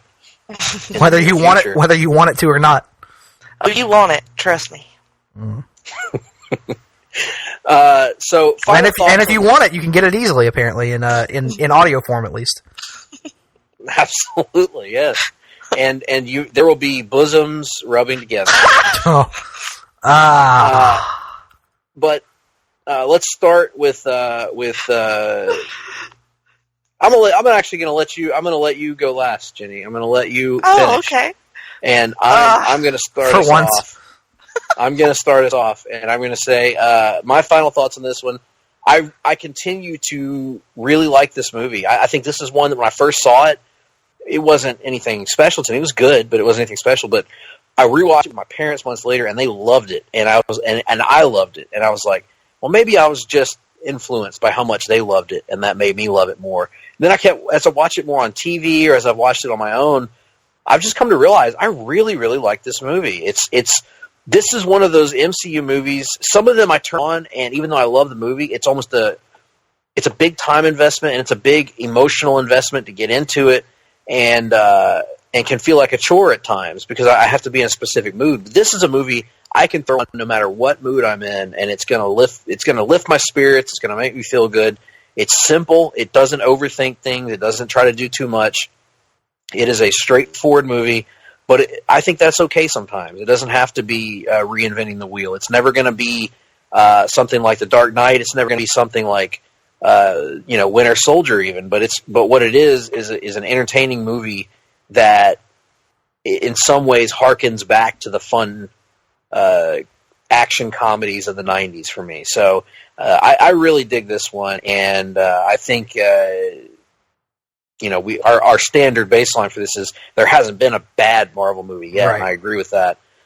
For me, I think this is one that everyone should try out, and I think for some, it's going to be different for everyone. I know Russell's not a big fan of it either, but I think for a lot of people, this is a movie that will strike a chord with you if you're like me and are just looking for a movie to kind of just turn your brain off and just have fun, and that's what I would describe the movie as. Nick? It's complicated because, like I said earlier, I think it has three really, really strong performances and three characters who are undeniably charismatic, who I am almost instantly attached to in Scott Lang and Hank Pym and Hope Van Dyne, and I definitely am excited about seeing all three of those characters back in the sequel. But like I said earlier, I just kind of don't care very much about anything that's happening in terms of the plot. Like, you can make fun of me for all you want to, Greg, for like Thor: The Dark World, but I have a pre-existing, emotional connection, and it causes me to be invested, so, admittedly a little bit overly at times, in some of the things that are going on there, or getting to see certain like concepts, visually represented. And in all the movies, even Iron Man 3, which you and I vehemently disagree on, there are moments in Iron Man 3 that reach heights to me. And here, this one, other than that train sequence at the end, it's just kind of a baseline that is closer to mediocrity, I think, than any of the other Marvel movies for me. Still has some good moments. It's still an entertaining watch at times, but it it is the only Marvel movie, well, not the only one, it is in that group of Marvel movies that I would describe as, it's alright. It's okay. Not a bad movie, but just certainly in the bottom tier for me. Do you think that your lack of investment in what's going on is because the stakes are so low? No, I think it is primarily because of it's a combination of the villain and the actual plot of the thing. Like Guardians of the Galaxy, I think, is the other one we can point to and go, not a very compelling villain. You and I talked about that in the form of Ronan the Accuser. But there you have the ensemble, you have the team coming together. You've got this kind of different feel with the music and stuff that helps me to enjoy that one more than I probably should because of the villain. And here, you just don't have anything other than these three great performances. And it doesn't have the added advantage of something like the Thor movies where I have this pre-existing emotional investment in wanting to see those movies do well. So it's a complicated thing. And again, I like the movie. Every time I watch it, I find things to like, but it's one of those, you mentioned when you walked out of the theater, you were like, yeah, that was all right. And that's kind of where I've stayed on it. A lot of these movies that we've done rewatches of, my perception of them has risen in the case of something like Winter Soldier, or in the case of something like Iron Man 2, I think I enjoyed more than I remembered enjoying. Then there are movies like Thor: The Dark World, or I'm trying to think of another example. Struggling at the moment, but I'll say Thor: The Dark World, where I enjoyed them a little bit less on rewatch. And this one is kind of one that has, when I first saw it, I thought it was near the bottom, and it's never really for the better or worse changed from that perception of it. Fair enough. And Jenny, that leaves you to finish. I will finish by saying that, like I said before, I think that this movie is different in having the father-daughter relationships, the heist, even just the shrinking power. I mean, that's different. It's weird and quirky, and I like it. The performances are great. It looks awesome. Even the music's, pretty good. And we didn't really talk much about it, but, it works. It works well with the movie. And, I don't know, Paul Rudd goes a long way for me on this one, just because I just adore him so much. And I like seeing him as a superhero. I like knowing that she will be another female superhero in the next movie, because kind of lacking a little bit in this world anyway, the females. So I don't know, it works for me, and I love it. Awesome. Yes. So with that being said, we are getting to that portion of the show where we rank them. Here at Hard Travelers for Hire, we are ranking these movies after we watch them, along with our guests, to this point in the MCU. We're not going to go beyond, of course, because we'll get there in the future. So right now, Nick, why don't you set the people up with our cumulative rankings from the critics, and let us know what they say. So once again, as a brief reminder, this is a combination of the Rotten Tomatoes critic score, Rotten Tomatoes fan score, and the Metacritic score. Each of those on a scale of 1 to 100, whatever the fuck that was, and for a possible total of 300 points. So 12 movies in at this point, and we'll go 12 to 1 as we usually do. Still at the bottom, Thor: The Dark World with 197 points. At number 11, The Incredible Hulk with 199 points. At number 10, Iron Man 2 with 202 points. At number 9, Thor with 210 points. At number 8, Iron Man 3 with 220 points. At number 7, Captain America the First Avenger with 220 points. So actually a tie there for 7th between Captain America the First Avenger and Iron Man 3. At number 6, Avengers Age of Ultron with 224 points. At number 5, Ant-Man makes its debut with 232 points. And then moving on to the top 4, at number 4, Captain America the Winter Soldier with 251 points. At number 3, The Avengers with 252 points. At number 2, Guardians of the Galaxy with 259 points. And still number 1, and the reigning champion, Iron Man with 264 points. Gotcha. So let's flip it from what we did before, and let's let Jenny start us out with her rankings of the MCU movies to this point in the Hard Travelers for Hire series? All right, 12-1. 12-1. All right. 12, The Incredible Hulk. 11, Thor: The Dark World. 10, Captain America: The First Avenger. 9, Thor. 8, Avengers: Age of Ultron. 7, Ant-Man. 6, Iron Man. This is going. I like where 6, this is going a lot. Iron Man 2. 5, Iron Man 3. 4, Captain America: The Winter Soldier. 3, Iron Man. 2, Guardians of the Galaxy. And 1, The Avengers. Nice. Well played. It's like way different than you guys' list.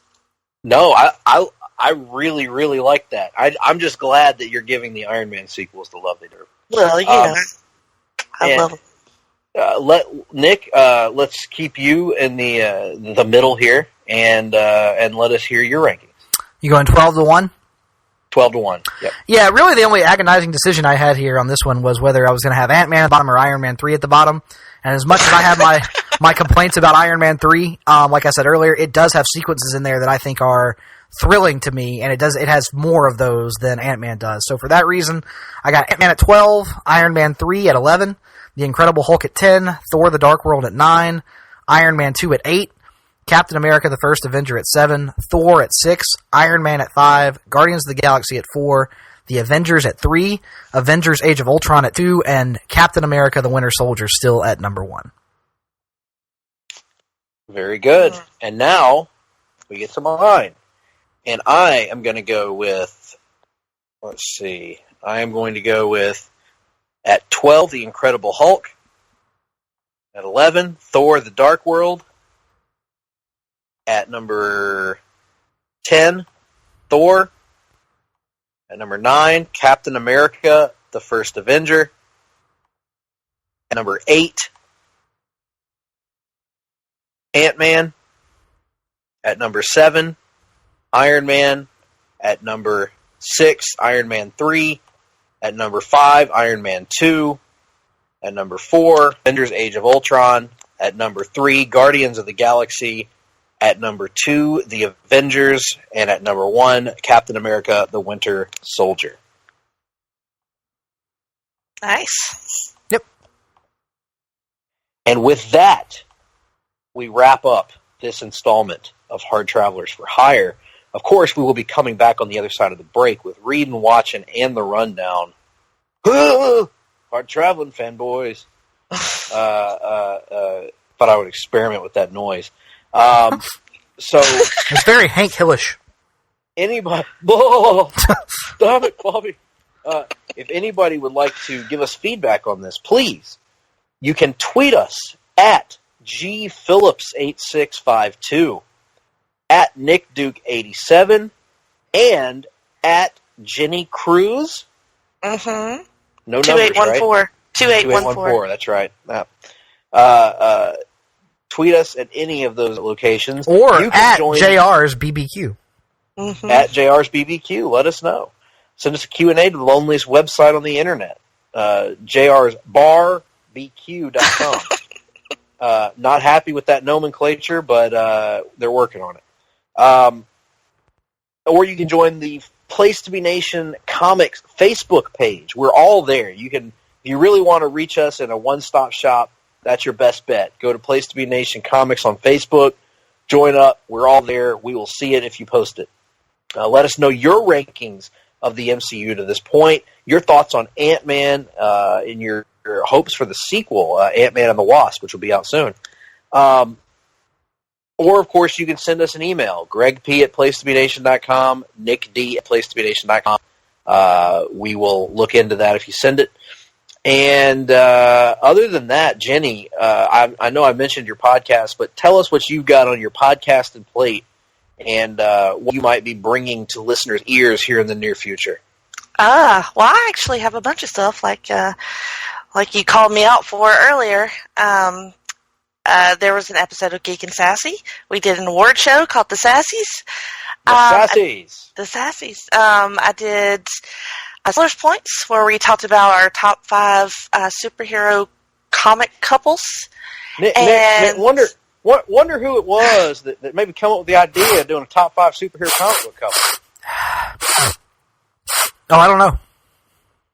I'll have to dig through the archives and pull up that article. Yeah, well, you'd be the first people to read it, so that would be good. No, I've started on that one, and it's very good so far. I'm intrigued to see how the lists end up. Well, it was fun. And then Tim Capel and I started a new podcast called Talkin' Pop. So that first episode dropped a couple weeks ago, and people seem to like it, so yes. Check it out. I actually listened to that day before yesterday, actually, when I was driving back from the Duke compound? Compound, yes.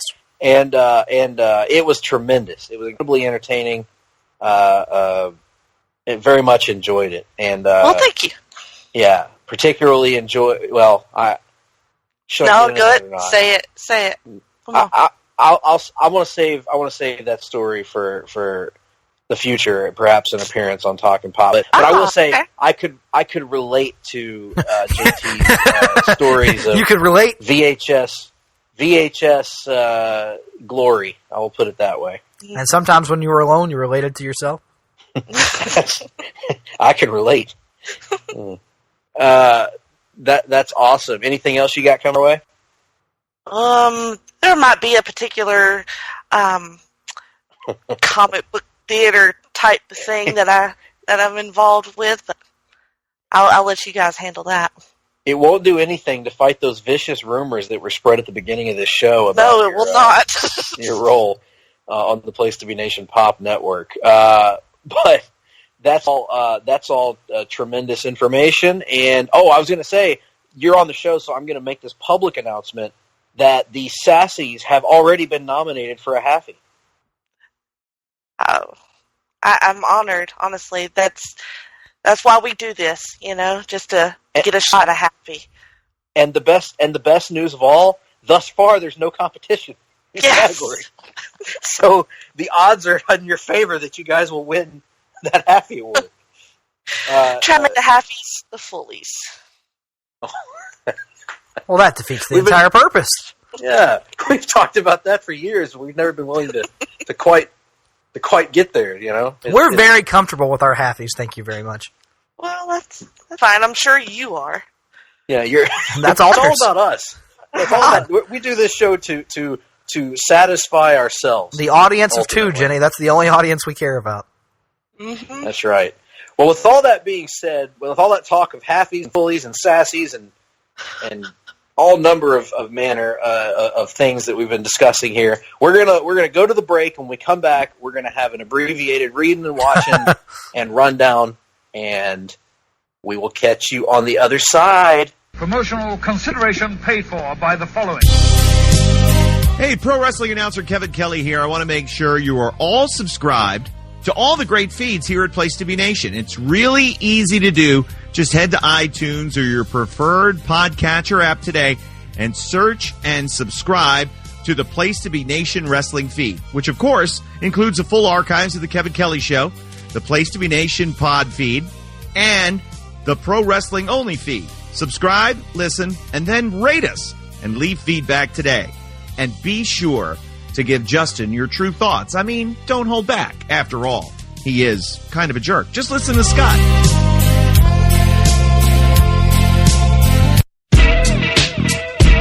Place to Be Nation's JT Rosero and Chad Campbell here. We want to let you know that we have a ton of great podcasts available to you on iTunes, Stitcher, Google Play, and PlaceToBeNation.com, and we offer those to you on 3 great feeds.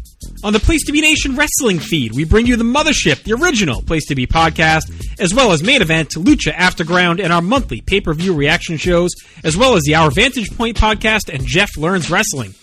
In addition to these full-length shows, we also deliver quick-hit pod blasts on topics old and new. Over on the Pro Wrestling Only feed, we dive deep inside the wrestling business with a stacked army of experts leading the way. The feed features potpourri shows such as This Week in Wrestling, Greetings from Allentown, Psychology is Dead, Puro Puri, Stacy and Elliot's Bogus Journey, and the Military Industrial Suplex. We also have shows that focus intently on certain topics like Letters from Center Stage, Space City, and NWA Classics On Demand Adventure Through the Years, Strong Style History, Strong Style Story, and Mount Olympus. Plus, the feed has the full archives of legendary shows like Titans of Wrestling, Where the Big Boys Play, Letters from Kayfabe, and much more. And on our popular Place to Be Nation Pop podcast feed, we offer such great shows as the Glenn Butler Podcast Hour Spectacular, Rank and File, PTBN Dadcast, Go Home in a Box, NBA Team, and Lucha Undead, as well as a veritable podcast heaven for comics fans with the Hard-Traveling Fanboys, Sellers Points, Todd Weber's Conversation, Geek and Sassy, and Imaginary Stories podcasts. You can find all of these current shows plus archives of our past podcasts, including The Kevin Kelly Show, as well by subscribing to all of our feeds on iTunes, and while there, be sure to rate and leave feedback as well. All of these shows, plus others, available on PlacementNation.com, where we cover pro wrestling, sports, movies, comics, plus in-depth stretch projects and more. Be sure to support our site by using PlacementNation.com/Amazon when shopping online, and download our free PTB Vintage Vault Refresh ebooks via the links on our site. We also want to thank our friends at Bonehead's Wing Bar in West Warwick, Rhode Island, and Fall River, Massachusetts, TheHistoryOfWrestling.com, and Scott Keats' Blog of Doom. Be sure to follow us on Facebook, Twitter, Instagram, and Tumblr as well. PlacementNation.com, the only place to be in your pop culture world. You're involved is what you are. Sorry. I'm back, folks. We're back here with a little quote from the movie Hannibal. Nick, your thoughts on Mason Verger potentially moving into the MCU? Oh, please, yes. I'll be fine with Gary Oldman Mason Verger or Michael Pitt Mason Verger from the Hannibal television show. Any and all Mason Verger, as long as Cordell is in tow, I'm good with it. Cordell? You're not Cordell. We are back, folks, and we would like to really thank Jennifer Smith for joining us for our review of Ant-Man. She was around, but had prior commitments. So we are going to go ahead and get started with the Rundown, which is our weekly look at the news and notes in the comic book world. Welcome to the Rundown, where we talk some comic news. Welcome to the Rundown, where we talk about movies too. And Nick, there's a lot going on right now. Mm-hmm.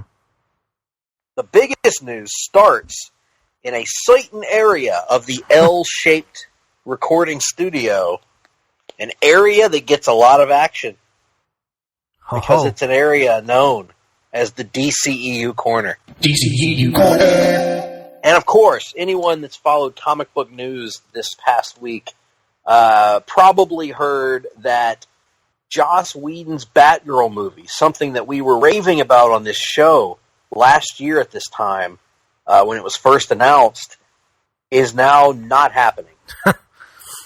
The announcement came from Joss Whedon himself. He explained that he was very excited about it. Warner's and DC was very collaborative and supportive, and it took him an entire year to realize that he didn't have a story for it. And so he admitted this and says that he failed the project.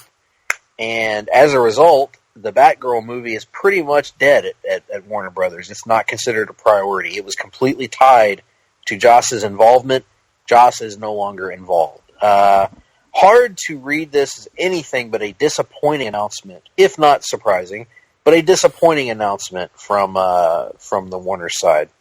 Yeah, you would think that when you took meetings on a project that you would have something of a story idea before you agreed to do it, and right. Apparently that was not the case here, which is interesting to me. This was kind of the one thing they had in the the one bullet they still had in their gun, Greg, that seemed like it was going to be something that was intended to satisfy fans. I mean, Joss Whedon has quite the cachet in the geek community. I think people were excited about what he was going to do with Batgirl. I think it was one of the ones that everybody was kind of united in looking forward to, and now it's not happening at all. And it's especially concerning when you think about, I think there have been recent reports in over the last month or so that Wonder Woman 2, Flashpoint, and Batgirl were the three movies that DC was seeking to go into active production on next, and they just lost one of those. And it just further muddies the water in terms of what DC's cinematic future is. Like, nobody really seems to have a clear indication of what their strategy is as a film line, or what their strategy is from a creative standpoint. And it's just very concerning all around. And the larger question is, after the tepid response to Justice League and now him leaving Batgirl, I am assuming that this is Joss Whedon's farewell to his short-lived stint in the DC extended universe. Yeah, that was going to be my next point. I think that's the big question here, because to be completely honest, really transparent, my excitement about this project had very little to do with Batgirl, and a whole lot to do with Joss Whedon.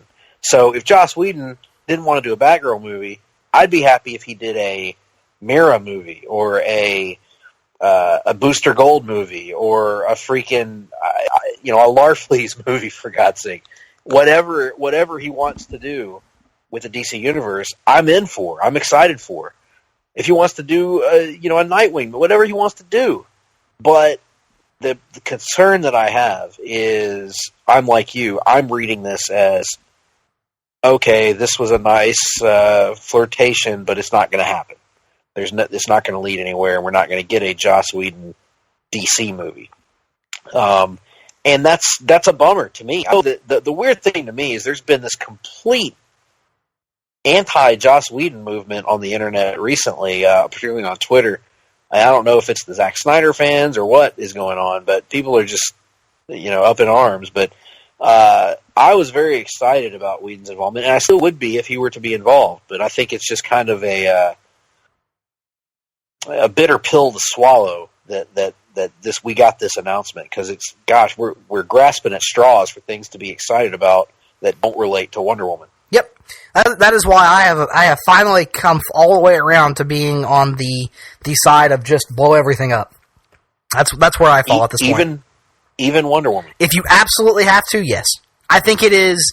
I think you are seeking to build on a flawed, shaky foundation for your universe, and you have lost a lot of the buy-in from the audience. And I think the only way to do that is to wipe the slate clean and start fresh. If you can find a way, whatever convoluted that way that is, to keep Gal Gadot and not confuse audiences and not risk them associating, future films with stuff like Justice League or Batman v Superman, then do it. But my problem is, I don't know that you necessarily can, and I still, I understand that, yes, you can make compelling solo movies, but there is still, a part of me that wants to see that fully realized version of the DC Universe on film, and we haven't gotten it. And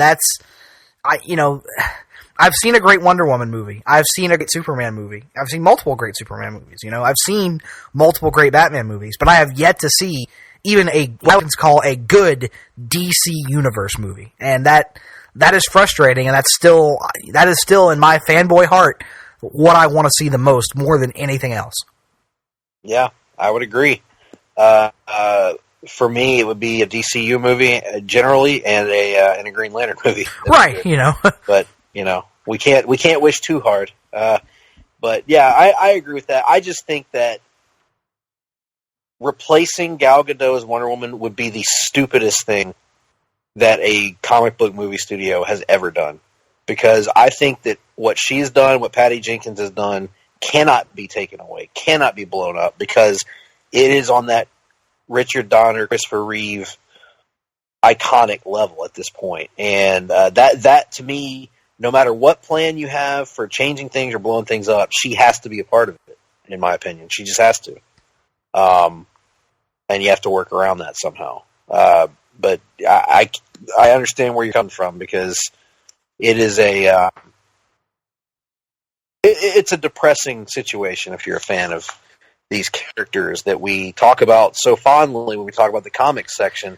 either podcast, how about this? You know. Either blow it up or take the self-imposed restraints off of your, not just your film studio but your television studio. Like if you're not going to make great films or be able to start anew, then let the television universe have whatever they want, and at least they can give us a fully realized version of the DC universe that your films to this point have either been unwilling to or unable to. Yep. Which, again, we don't need to go into this. Probably we don't need to go into this side discussion we've had before, but I would argue that those restrictions shouldn't be there, even if they were making great movies. Right. Oh. Okay. Yep. So that's just my thought anyway. Would you agree? Yeah, I would. So, all right. So we got that out of the way. Well, there's another bit to this whole deal, which is Time Warner, which is the company that owns Warner Brothers and DC. AT&T is trying to buy Time Warner. However, that could not work due to antitrust violation reasons. And if that acquisition fails to happen, The Wrap is reporting that Time Warner could be broken up into smaller portions. It would be divided into, according to The Wrap, Warner Brothers, HBO, and Turner, among perhaps other divisions that could spin out of it. This is notable because Time Warner controls DC Comics and could affect that division, that brand. Nick, your thoughts on this story? I think it's very interesting that if this acquisition doesn't happen, it's clear that the shareholders of Time Warner, whether the company is split into three parts or not, have an interest in selling. And we have seen kind of this arms race in content acquisition, in recent years. And I think if this AT&T deal falls apart, it becomes very interesting. I know Comcast was rumored to be involved in in talks with Fox before Disney seemingly closed that deal to acquire Fox's assets. Could we potentially see Comcast being interested in something like HBO or Warner Brothers? Could we see? I mean, it's as crazy as it is to think. Is it that far outside the realm of possibility? Disney might be interested in at least portions of Time Warner. At this point, I don't think it's. I wouldn't be that surprised by that. It's.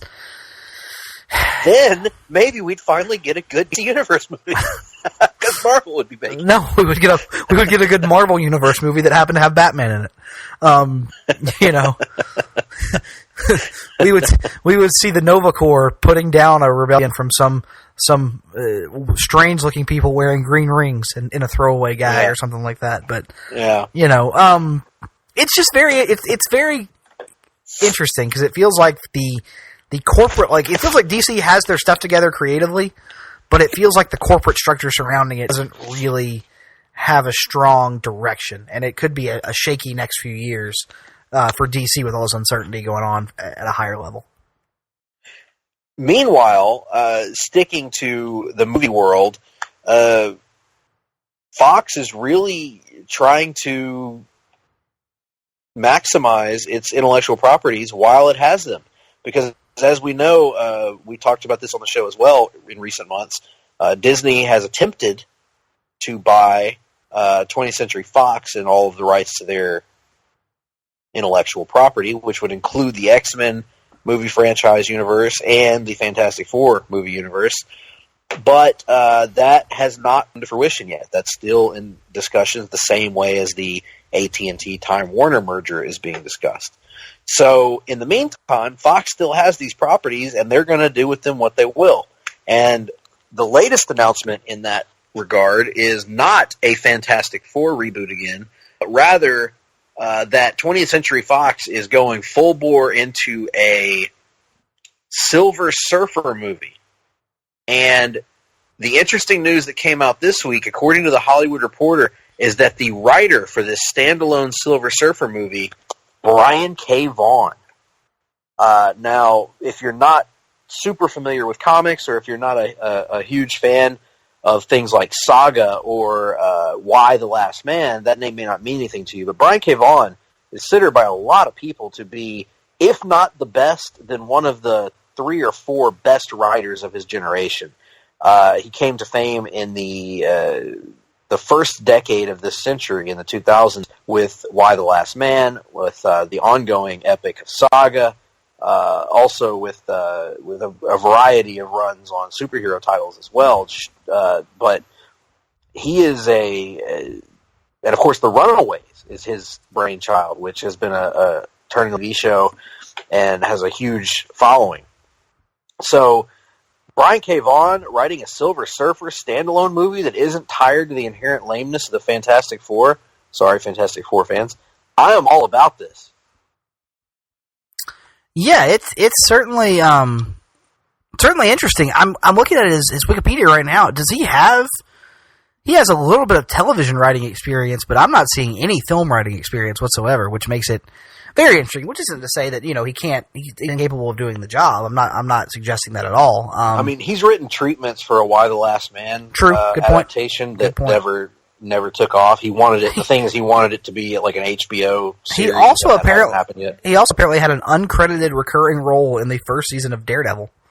Wow, that I didn't know. So me either. But yeah, he's got a great mind, and the character of the Silver Surfer and the concept seems like something that would naturally lend himself to his abilities. I mean, he's kind of been recognized in recent years for Saga as this great writer of high concept science fiction that, I think Silver Surfer would have to be. So I don't know that this is actually going to happen. I think it's just one of those things that Fox is throwing against the wall right now, to kind of at least have something in development in case the Disney falls apart. But if it does wind up happening, I'll certainly be there to check it out. Certainly. And switching paths here, staying with movies a little bit, famed director and writer of both movies and comics, Kevin Smith, had kind of a scary week.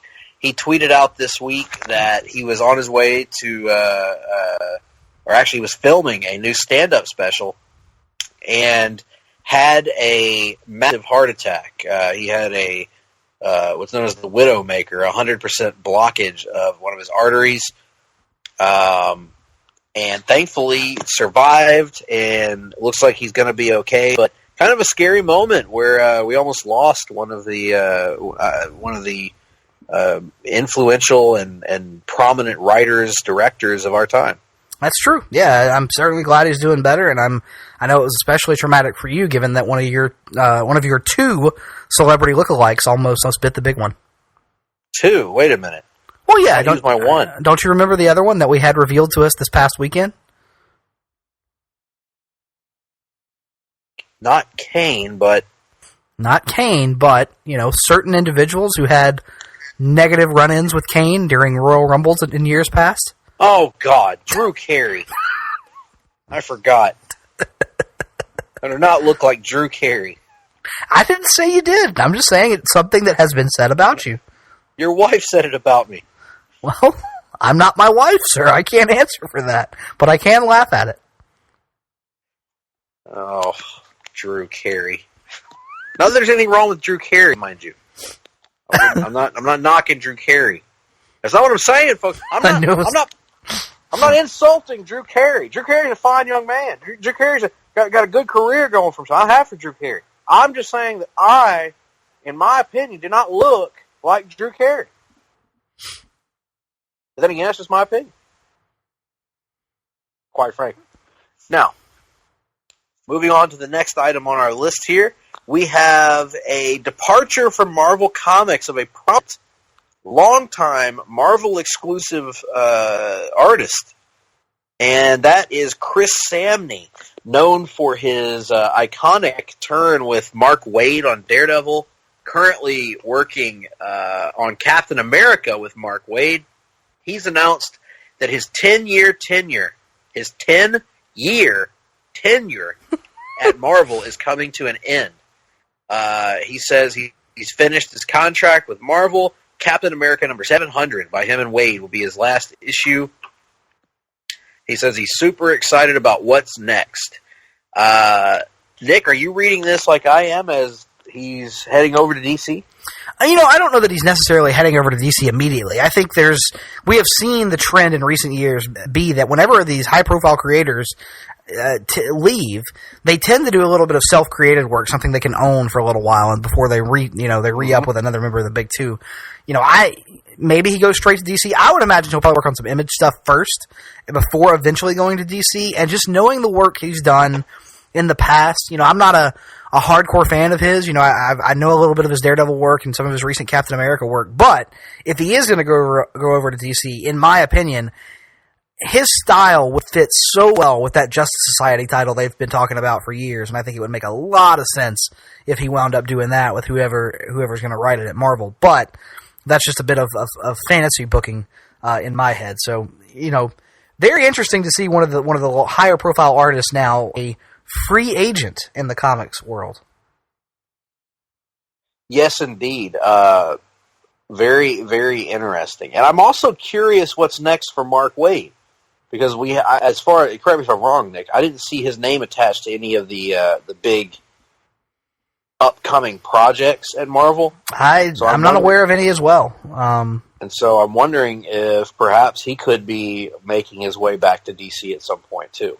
Yeah, that would be interesting. There was obviously a little bit of bad blood between him and DC for whatever reason there. So not outside the realm of possibility, but I think that would be more surprising than some of the other creator moves that have been made in recent years. And with all that being said, we have one last item to address, and it's also in the world of comics, print comics. And this is an announcement by Diamond Distributors, which is the way that, and I'm having trouble right now. Anyway, the entity that distributes comics, it has a monopoly on distribution. It's the reason, if your local comic shop has a comic, it's because Diamond delivered it. And the condition in which it was delivered, that's oftentimes not for us to say. But nonetheless, Diamond made an announcement this week that it is going to release a cloud-based software app called Pullby. It will allow comic shop customers to pre-order their titles and products from their local shop, but basically it puts all the power in the hands of the consumer to order their comics for them. So it kind of cuts out the middleman there. You get to pick your pull list, put it together, it'll get delivered to your local shop. The local shop still gets the business, but saves the time of having to keep up with your pull list and potentially any issues that could arise from there. So on the surface, this sounds like a pretty cool thing from Diamond, Nick. Yeah, it does. Obviously the rub here is whether Diamond can actually deliver on the promises of this press release. And as you probably know, Greg, people who write press releases rarely have any intention of actually delivering on promises therein. So it's one of those things. I'm not commenting on that. I'm not dignifying that. It's one of those things where Diamond has something of a bad reputation when it comes to customer service in general, whether that be at the retailer level or the consumer level. So it's a great idea. I heard a rumor, though, that Diamond don't give a damn about their bad reputation. That's actually not a rumor. That's been pretty well proven at this point. They don't give a damn about their reputation or their customers because they have a monopoly, but that's neither here nor there. Again, in theory, a fantastic idea. If it even works 80%, of what it should or what they're saying it will, then I think it is potentially a game changer in terms of the way that we as comics fans interact with our comic shops and the way our orders are placed. But the proof is going to have to be in the app/pudding, as it were. Indeed. And with that wraps up the rundown for another week. And hope you enjoyed that one. But we are going to roll right on into a segment that's been here since the beginning of the longest running weekly episodic comic book podcast in all Place to Be Nation.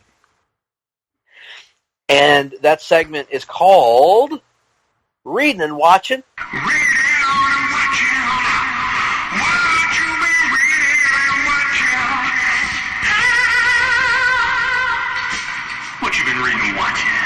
Now, I read the first 2 pages of that X-Men, what's it called, Nick? Grand Design #1. Grand Design. And it looks swell, but that's all I read of it. Because we watched a lot of New Japan Pro Wrestling.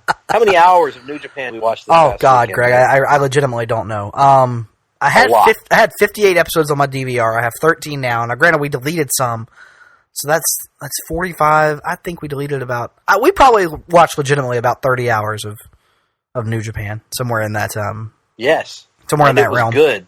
It was. But it didn't leave a lot of time for reading. No, it did not. But I did do some reading because of after you left on Sunday and various times in the bathroom. And then today I had a little bit more free time than I typically do during the week. So I actually did quite a bit. I'm not going to run down issue numbers because I don't have my books here in front of you, but I will tell you that I am caught up to date on several titles, and I'll just kind of go through them, those books one by one. Batman, I read several issues of that.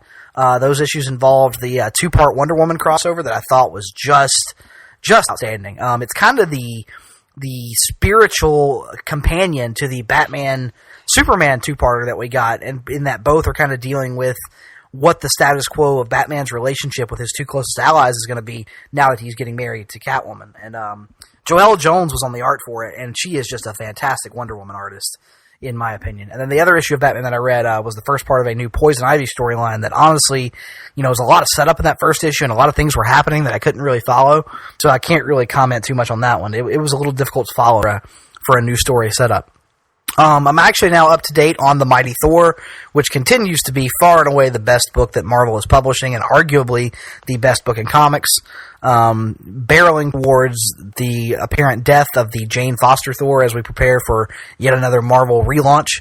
But just been thrilling, outstanding stuff. Can't wait to see how that all wraps up. Detective Comics, I'm caught up now. Completed the Fall of the Batman storyline that ended in a heartbreaker, and really has shaken the core of the Batman of the team, and makes it look like it's something they're not going to be able to come back from. I am very interested to see how James Tynion IV closes out his now pretty damn strong run on Detective Comics. By the time it's all said and done, he is going to have written somewhere in the neighborhood of like 35 issues of Detective Comics, and it's one of the stronger runs on that book in recent memory, in my opinion. I also got caught up on Jessica Jones, which continues just to be outstanding. Brian Michael Bendis on writing a Jessica Jones book is something that I never want to see go away, even though I know it's going to have to here recently. The Return of the Purple Man was something I was very skeptical about, and yet they have made it work. I mean, it has been a very worthy successor to the initial Purple Man stuff, and I cannot wait to see how he brings this to a close here in the next couple of months. I also caught up on Hal Jordan and the Green Lantern Corps.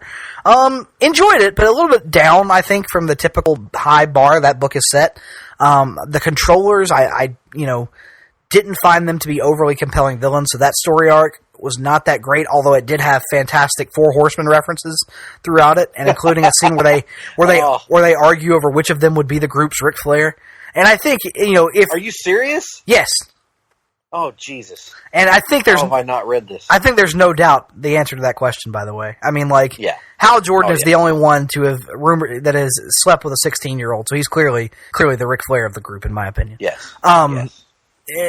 What else did I catch up on? I think there was something else. Oh, Spider-Man. Brian Michael Bendis' Miles Morales book, dealing with the return, spoiler alert, of his uncle Aaron to the Aaron Davis to the continuity, revealing that the events of Secret Wars have restored him to life, and that he is once again up to no good, and now coming into conflict with his nephew. And I am very much enjoying that one. Miles continues to wasn't Secret Wars like 2-3 years ago or something like that? Yeah, and Bendis has kind of been slowly revealing that, there are still ramifications out there of characters who have been returned to life. The implication here being that he's kind of been lurking around in the background, and only just now coming into direct conflict with Miles. But yeah, Miles also going through something of an existential crisis, questioning whether he even wants to be Spider-Man or whether he wants to go off and forge his own path in the Marvel Universe. So I think there's probably a pretty big status quo shakeup coming for Miles once Bendis leaves and somebody else takes over that character. And I'm trying to think. I think that's it. I think that is the... Green Arrow. Actually, Green Arrow. Caught up on Green Arrow. Enjoyed that one, even though it is starting to fall off a bit from some of the highs. You know, you're not as high on the Ben Percy run as I have been at times, but I still am enjoying this book and looking forward to see how Percy wraps up. He's another guy who's had a pretty lengthy run. I think he's going to have wound up doing almost... Well, if you count before the Rebirth launch, he's done over 40 issues of the character at this point, and everything has kind of been building to this big confrontation with him in the Ninth Circle and this trial that's going on. So, looking forward to that. And then finally, Aquaman, I got caught up on, and Aquaman is just it is outstanding. It's beautifully drawn, beautifully written, and the new subplot with he and Mira is certainly a heartbreaker. You know, it has me very concerned about the long-term future of that relationship, even though I can kind of understand it from story reasons. I'm just interested to see how they're going to deal with this new status quo, because what they are teasing is something that would be, you know, a definite shakeup for the dynamic between those two characters, and something that I hope Dan Abnett has the intention of staying on to chart the future of. So, lots of reading this week. Are you going to be following her solo miniseries? Does a beer? Never mind. I was going to say, does a bear shit in the woods, but that's neither here nor there. If a bear shits in the woods, that's an entertaining sitcom. Does the Iron Sheik shoot in the woods? How about that? The Iron Sheik shoots on Mr. Wrestling Tim Woods whenever he feels like it. The point being, yes, I'm going to read it, of course. Yes. Okay. Quite good. Now, let us move on to watching. And thanks to the CW's bizarre scheduling and intense fear of the Winter Olympics, we only had one. Which, you know, we mocked that the last 2 weeks, Greg, but apparently curling did monster numbers in the ratings. Yes, it's insane. I watched you know what? The most of the Winter Olympics I watched was that little bit when we were sitting at the barbecue restaurant the other day waiting on our food. Oh yeah, the speed skating where they would skating. The speed skating where half the race they went really slow. Yeah, they didn't really pick up the pace until, you know, I think we watched like the endurance speed race. But you know, why not just? I don't know. Winter Olympics wasn't for me, but. We only had one show to watch last week, Nick, and that was, or do we want to stretch it and include the premiere of The Walking Dead? Well, we don't typically include, I mean, Walking Dead I am certainly willing to discuss, but we don't include it in our CW discussion. It's a separate entity unto itself. True.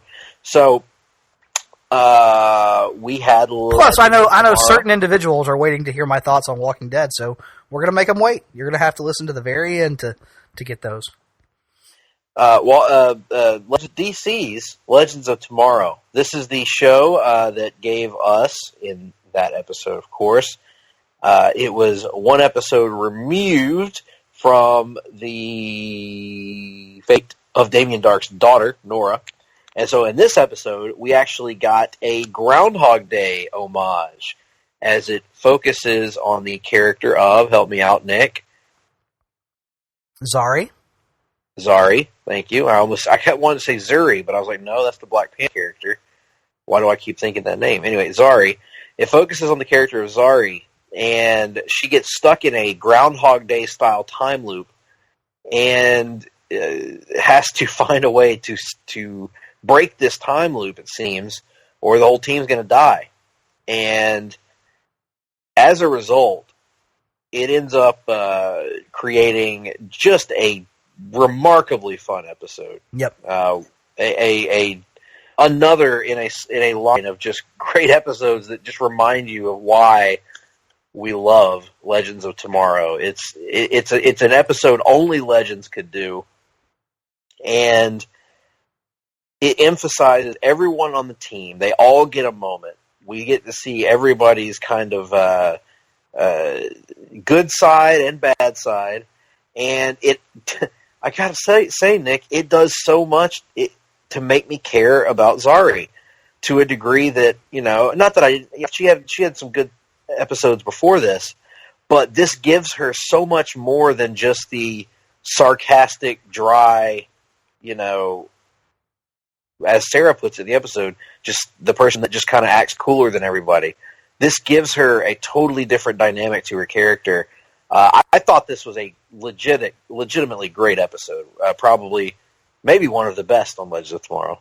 I would agree wholeheartedly. When I sat down to watch the episode, I knew it was going to be a Groundhog Day homage. I was looking forward to that aspect, but as I started to watch it and kind of saw that it was going to be, from largely Zari's point of reference, I was a little concerned because she hasn't been the most compelling or well fleshed out character on the show to this point. But this episode, in addition to, like you said, being a lot of damn fun, goes a long way towards resolving a lot of those issues with Zari as a character. Actual growth and development, and now, rather than just being somebody who happens to be on the ship, she feels like a full-fledged member of the team and feels like somebody that genuinely cares about her teammates, and her teammates genuinely care about her. So have character development with that, and then also set it against the backdrop of this great Groundhog Day homage that provides us with just hilarious scene after scene after emotional scene, and it's up there for best episode of the season, and probably would make a short list of the best episodes in Legends of Tomorrow history in general. I absolutely loved it. So the CW may have not given us a lot of out this week, but the quality in that one episode was outstanding.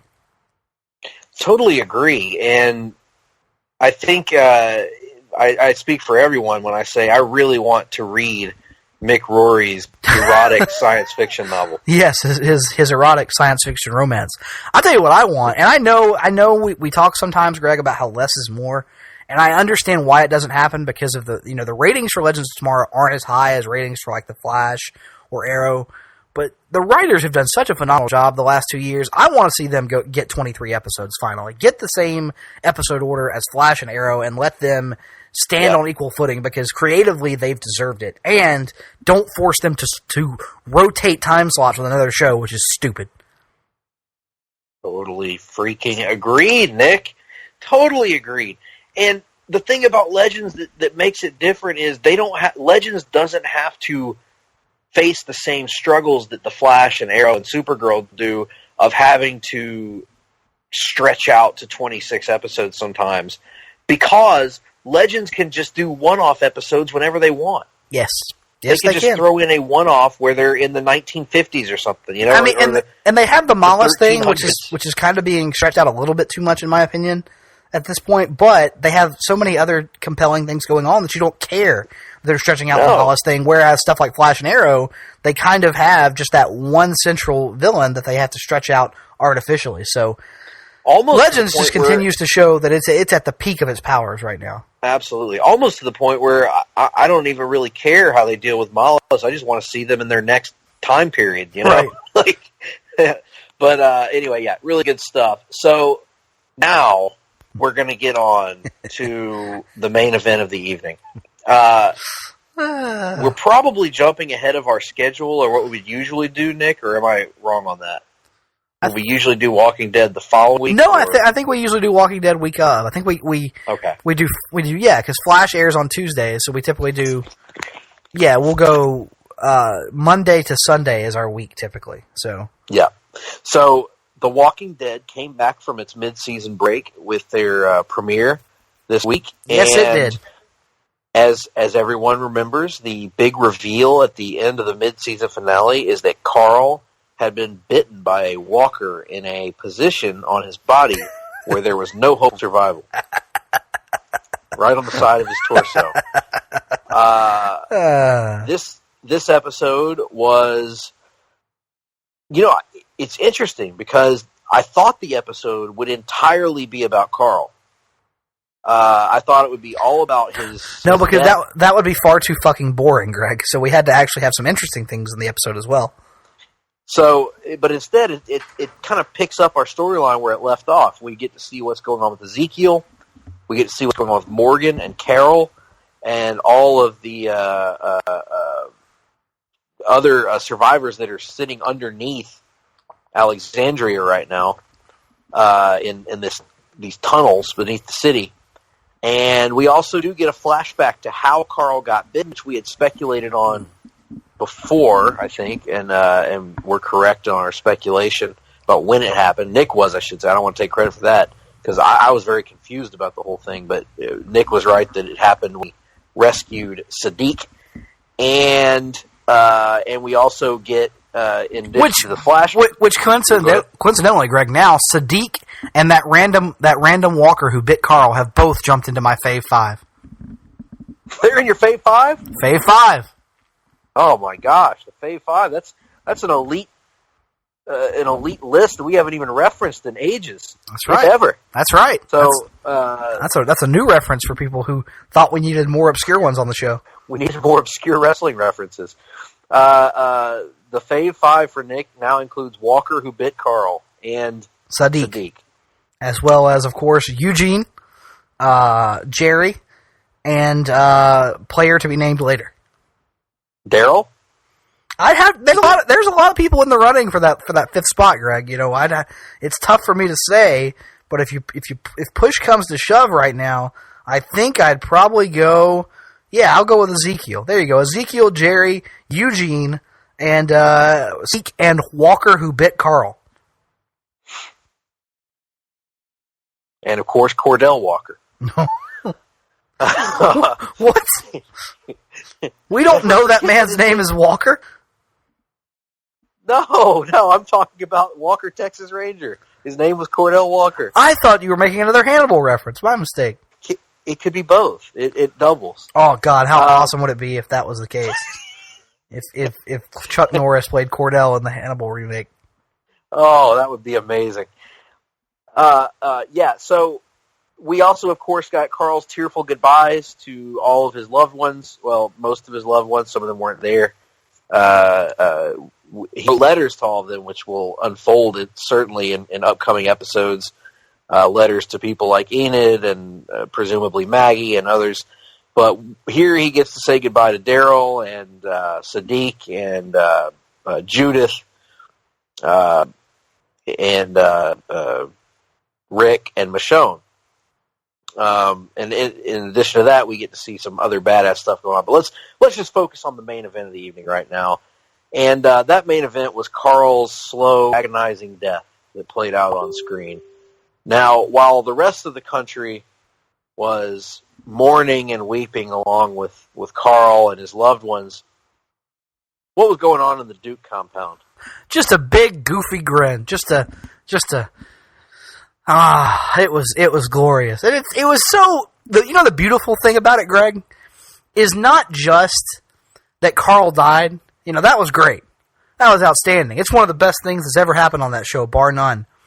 But they really did a great job in that episode in trying to make people care about Carl, reminding you of just how terrible he truly is. Because he was doing things that you don't care about. Nobody cares about Carl sitting there writing letters.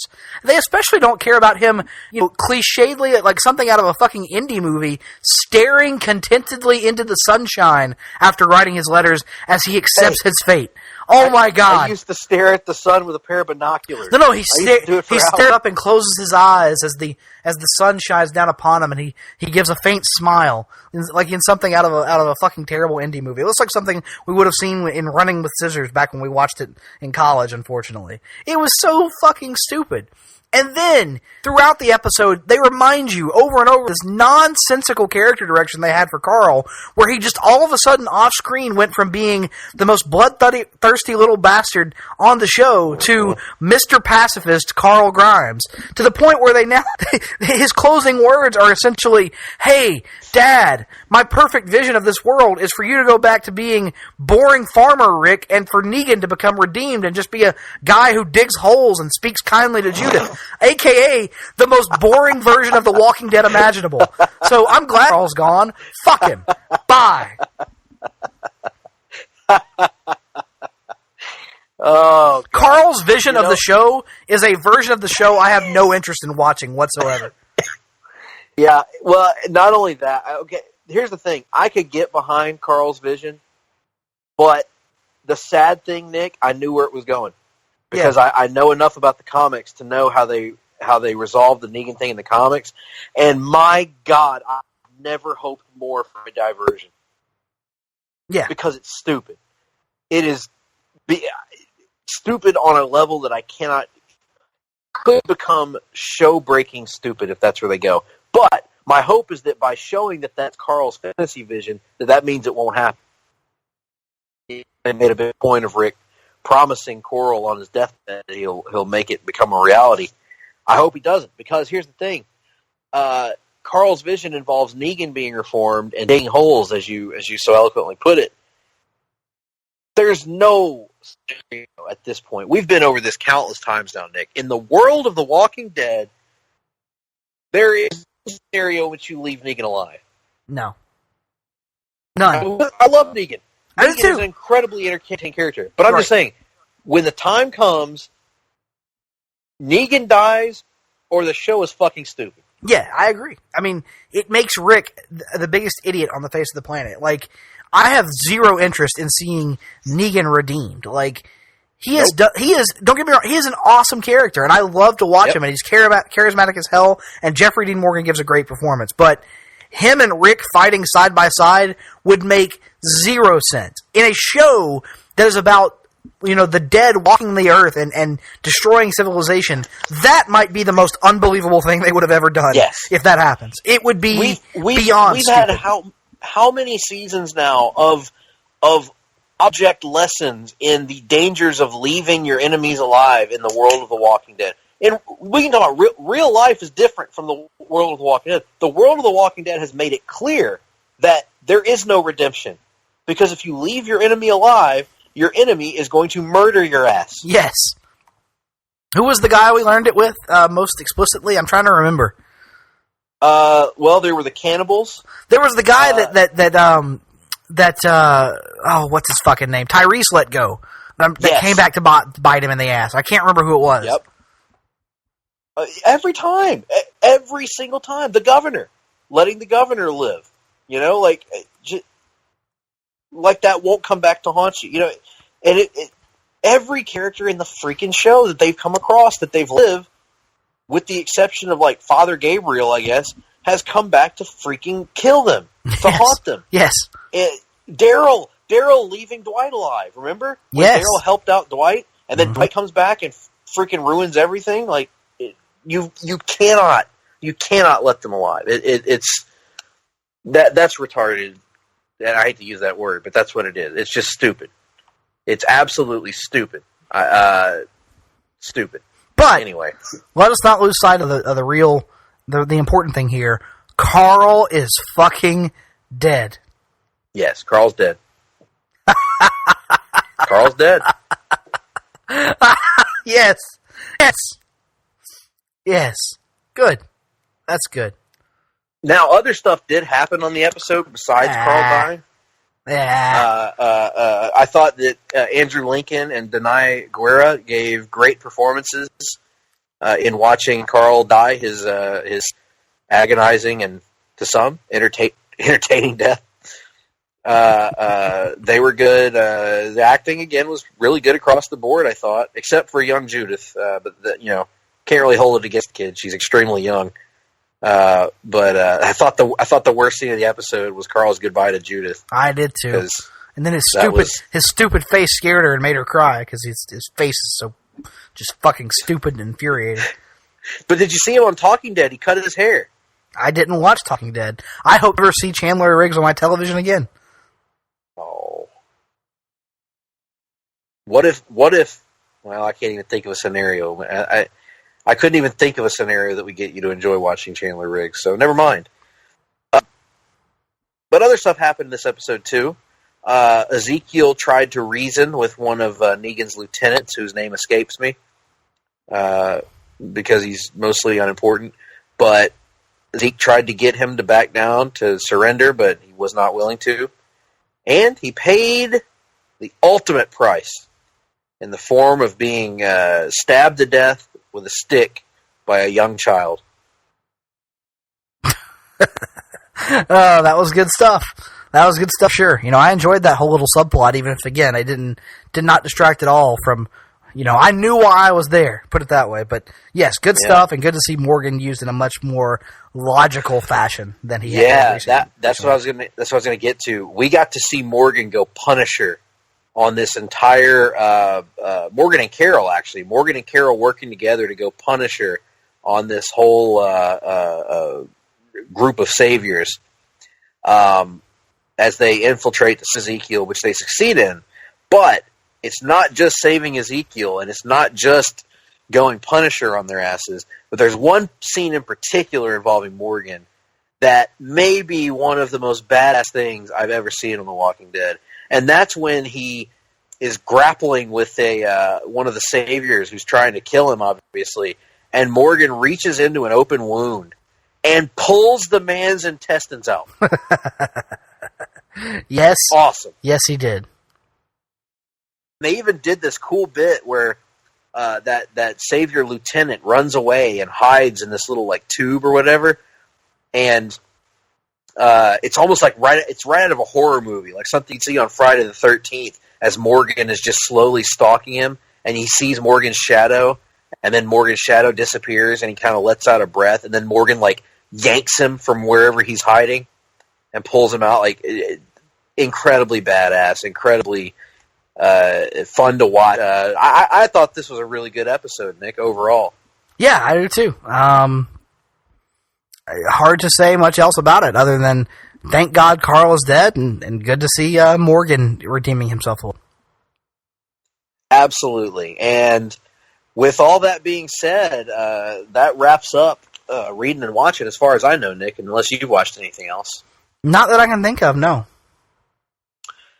Well, with that coming to a close, let's tell the people what we've got coming up ahead for them. Oh, one other thing, off topic, Greg. I just wanted to preemptively extend my congratulations to you and other friends of ours. I know it's been you as Alabama fans have enjoyed an unprecedented run of success over the last 10 years. National championships, SEC championships, and soon life championships. And I just wanted to say congratulations. Well, I think that's thank you. I think that's the one thing that's missing was the Carl Childers-like personality of Butch Jones to really add some. But like champions of life. Think about God, that's huge, and that is important. Because a national championship only lasts a year. You know what I mean? You don't go back and say, "Hey, we won the national championship." Maybe a few more days. Whatever year. Yeah. But the life championship is forever. It's forever. You're always or at least for the duration of the time that Butch Jones is on your staff. Right. So that's exciting. That's exciting for sure. And he was given, quote, an off-field role. Mm-hmm. So I can only imagine that means that he's the life coach for the team. Yeah, that's his best role, undoubtedly. And he will do a great job of building things brick by brick. Absolutely, and he will continue to have no neck whatsoever. And speaking coach cliches, which we all know are a favorite pastime of our good friend Andrew Chandler Fraser Garner the 17th. Yes, he hears many of them in his time, and has grown quite fond of them. So what do we have coming the folks' way in the coming weeks? I can go ahead and tell you our long book hunt is a change, but we don't know to what yet. It's going to change. Okay. Yeah, I didn't know that either. Yeah, why is it changing? It's changing because I don't have the trade of Court of Owls. I ain't digging out my individual issues. Oh, why not?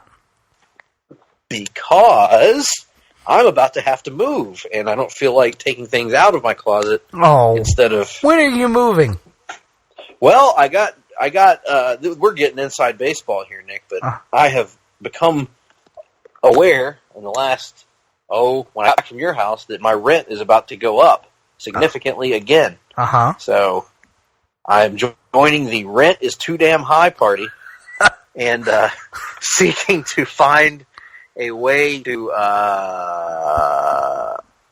not live here anymore. So, by the way, I was lying. I actually do have the Court of Owls book, but I don't have the second one. I don't have the follow-up. So, it just have to be the initial trade. All right, we'll make some determinations out about that. Probably then we will be doing Court of Owls as a long book hunt in next week. Actually, is the plan. Before then going off the page for a look back at one of your favorite films, Greg, Spider-Man 2, and then, actually, let me do a little research here. I may make an executive decision. real quick. Yeah. While he's doing that, I'm going to contact our executive consultant, Mr. Perfect. Mm-hmm. So what we're actually going to do, in the interest of making it easier for you to read the longbook, Greg, we're going to move the longbook hunt to the end of the month. We're going to move that to the third week in March. We're going to do Spider-Man 2 next week, and that lines up because our landmark 100th episode will now be a very special edition of Countdown, where it's our 100th episode, so we need a big. We're going to count down our 5 favorite DC comic stories of all time. Any 5 stories, any 5 characters. Everything is wide open, so it should be interesting to see how different lists are in terms of relationships to different characters and stuff like that. Looking forward to it. We are approaching the landmark episode 100. That's actually not where I thought you were going either. I thought you were going I thought we were going to follow through on my threat for us to do a countdown of the 5 episodes of the Hard-Traveling Fanboys. We should do that. The circle of our egocentrism. We should do that at some point. Honestly, we could do that for our 2-year anniversary show, which is just 4 episodes after our 100th show. Self-serving and egocentric. Yes. All of that just sounds wonderful, and I'm sure you're all going to look forward to it. And Place to Be Nation Popped Theater, folks, is in the pipeline. Tentatively scheduled for a release date of March 29th. We can tentatively say that. That may move forward or backward, more likely backward, but... Sir? Yes? John tentatively, but I can say there is audio in the can, so to speak. So, there you are. And this, as unique as our initial Watchmen adaptation was, this one may be even more so. Even more so. It's possible. And all I have to say to that is, meh. Oh, Greg, is there you have to go for a certain member of your family tonight? Well, I have to go to the store to get some things for Mother.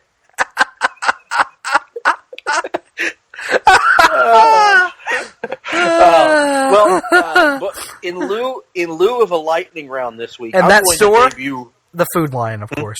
The Food Lion out back. There were some interesting noises coming from my mother and the individual who I shan't name at this time. But in lieu of a lightning round, I am going to introduce what will become an occasionally occurring segment on our show. Much like the lightning round, just whenever we feel like it. Whenever we feel like it. And it's called the Wrestling Minute. Oh God! We are dancing on a slippery slope, Greg. A very slippery slope. I've got my stopwatch out. I'm going to hit the timer. I'm going to give us 1 minute on the board to talk about wrestling. Oh God! And we start right now. Nick, what did you make our watch of New Japan over the weekend? Oh my God, it was awesome. Tetsuya Naito is one of the greatest talents in this business right now. Unique, and I think he's a good guy, unlike that bastard Kazuchika Okada. Actually, I disagree with you. I think Okada's the way to go. Naito is a cheater. He has struck the official many times, and I, for one, do not appreciate how much leeway Red Shoes gives individuals in contacting him during the match. That's something. A goody two shoes Bret Hart fan like yourself say. Red Shoes has repeatedly inserted himself into precarious positions that Naito, out of the goodness of his heart, has sought to remove him from, to save him. And you blame Tetsuya Naito, and you talk about all his underhanded tactics and stuff like that. That he is just the voice of a new generation, Greg. He doesn't want to be the Leave It to Beaver-like personality of Bret Hart or Kazuchika Okada. He is blazing a new trail, much like Stone Cold Steve Austin did before him. That's a minute. And that has been the Wrestling Minute, folks. Join us next time as we discuss comic books and more right here on the Hard-Traveling Fanboys. Nick, say goodbye. Goodbye. Hard-Traveling Fanboys. Hard-Traveling Fanboys. Hard-Traveling Fanboys. Hard-Traveling Fanboys. Hard-Traveling Fanboys. Hard-Traveling Fanboys. Hard-Traveling Fanboys. Hard-Traveling Fanboys. Hard-Traveling Fanboys. Hard-Traveling Fanboys. Hard-Traveling Fanboys. Hard-Traveling Fanboys. Hard-Traveling Fanboys. Hard-Traveling Fanboys.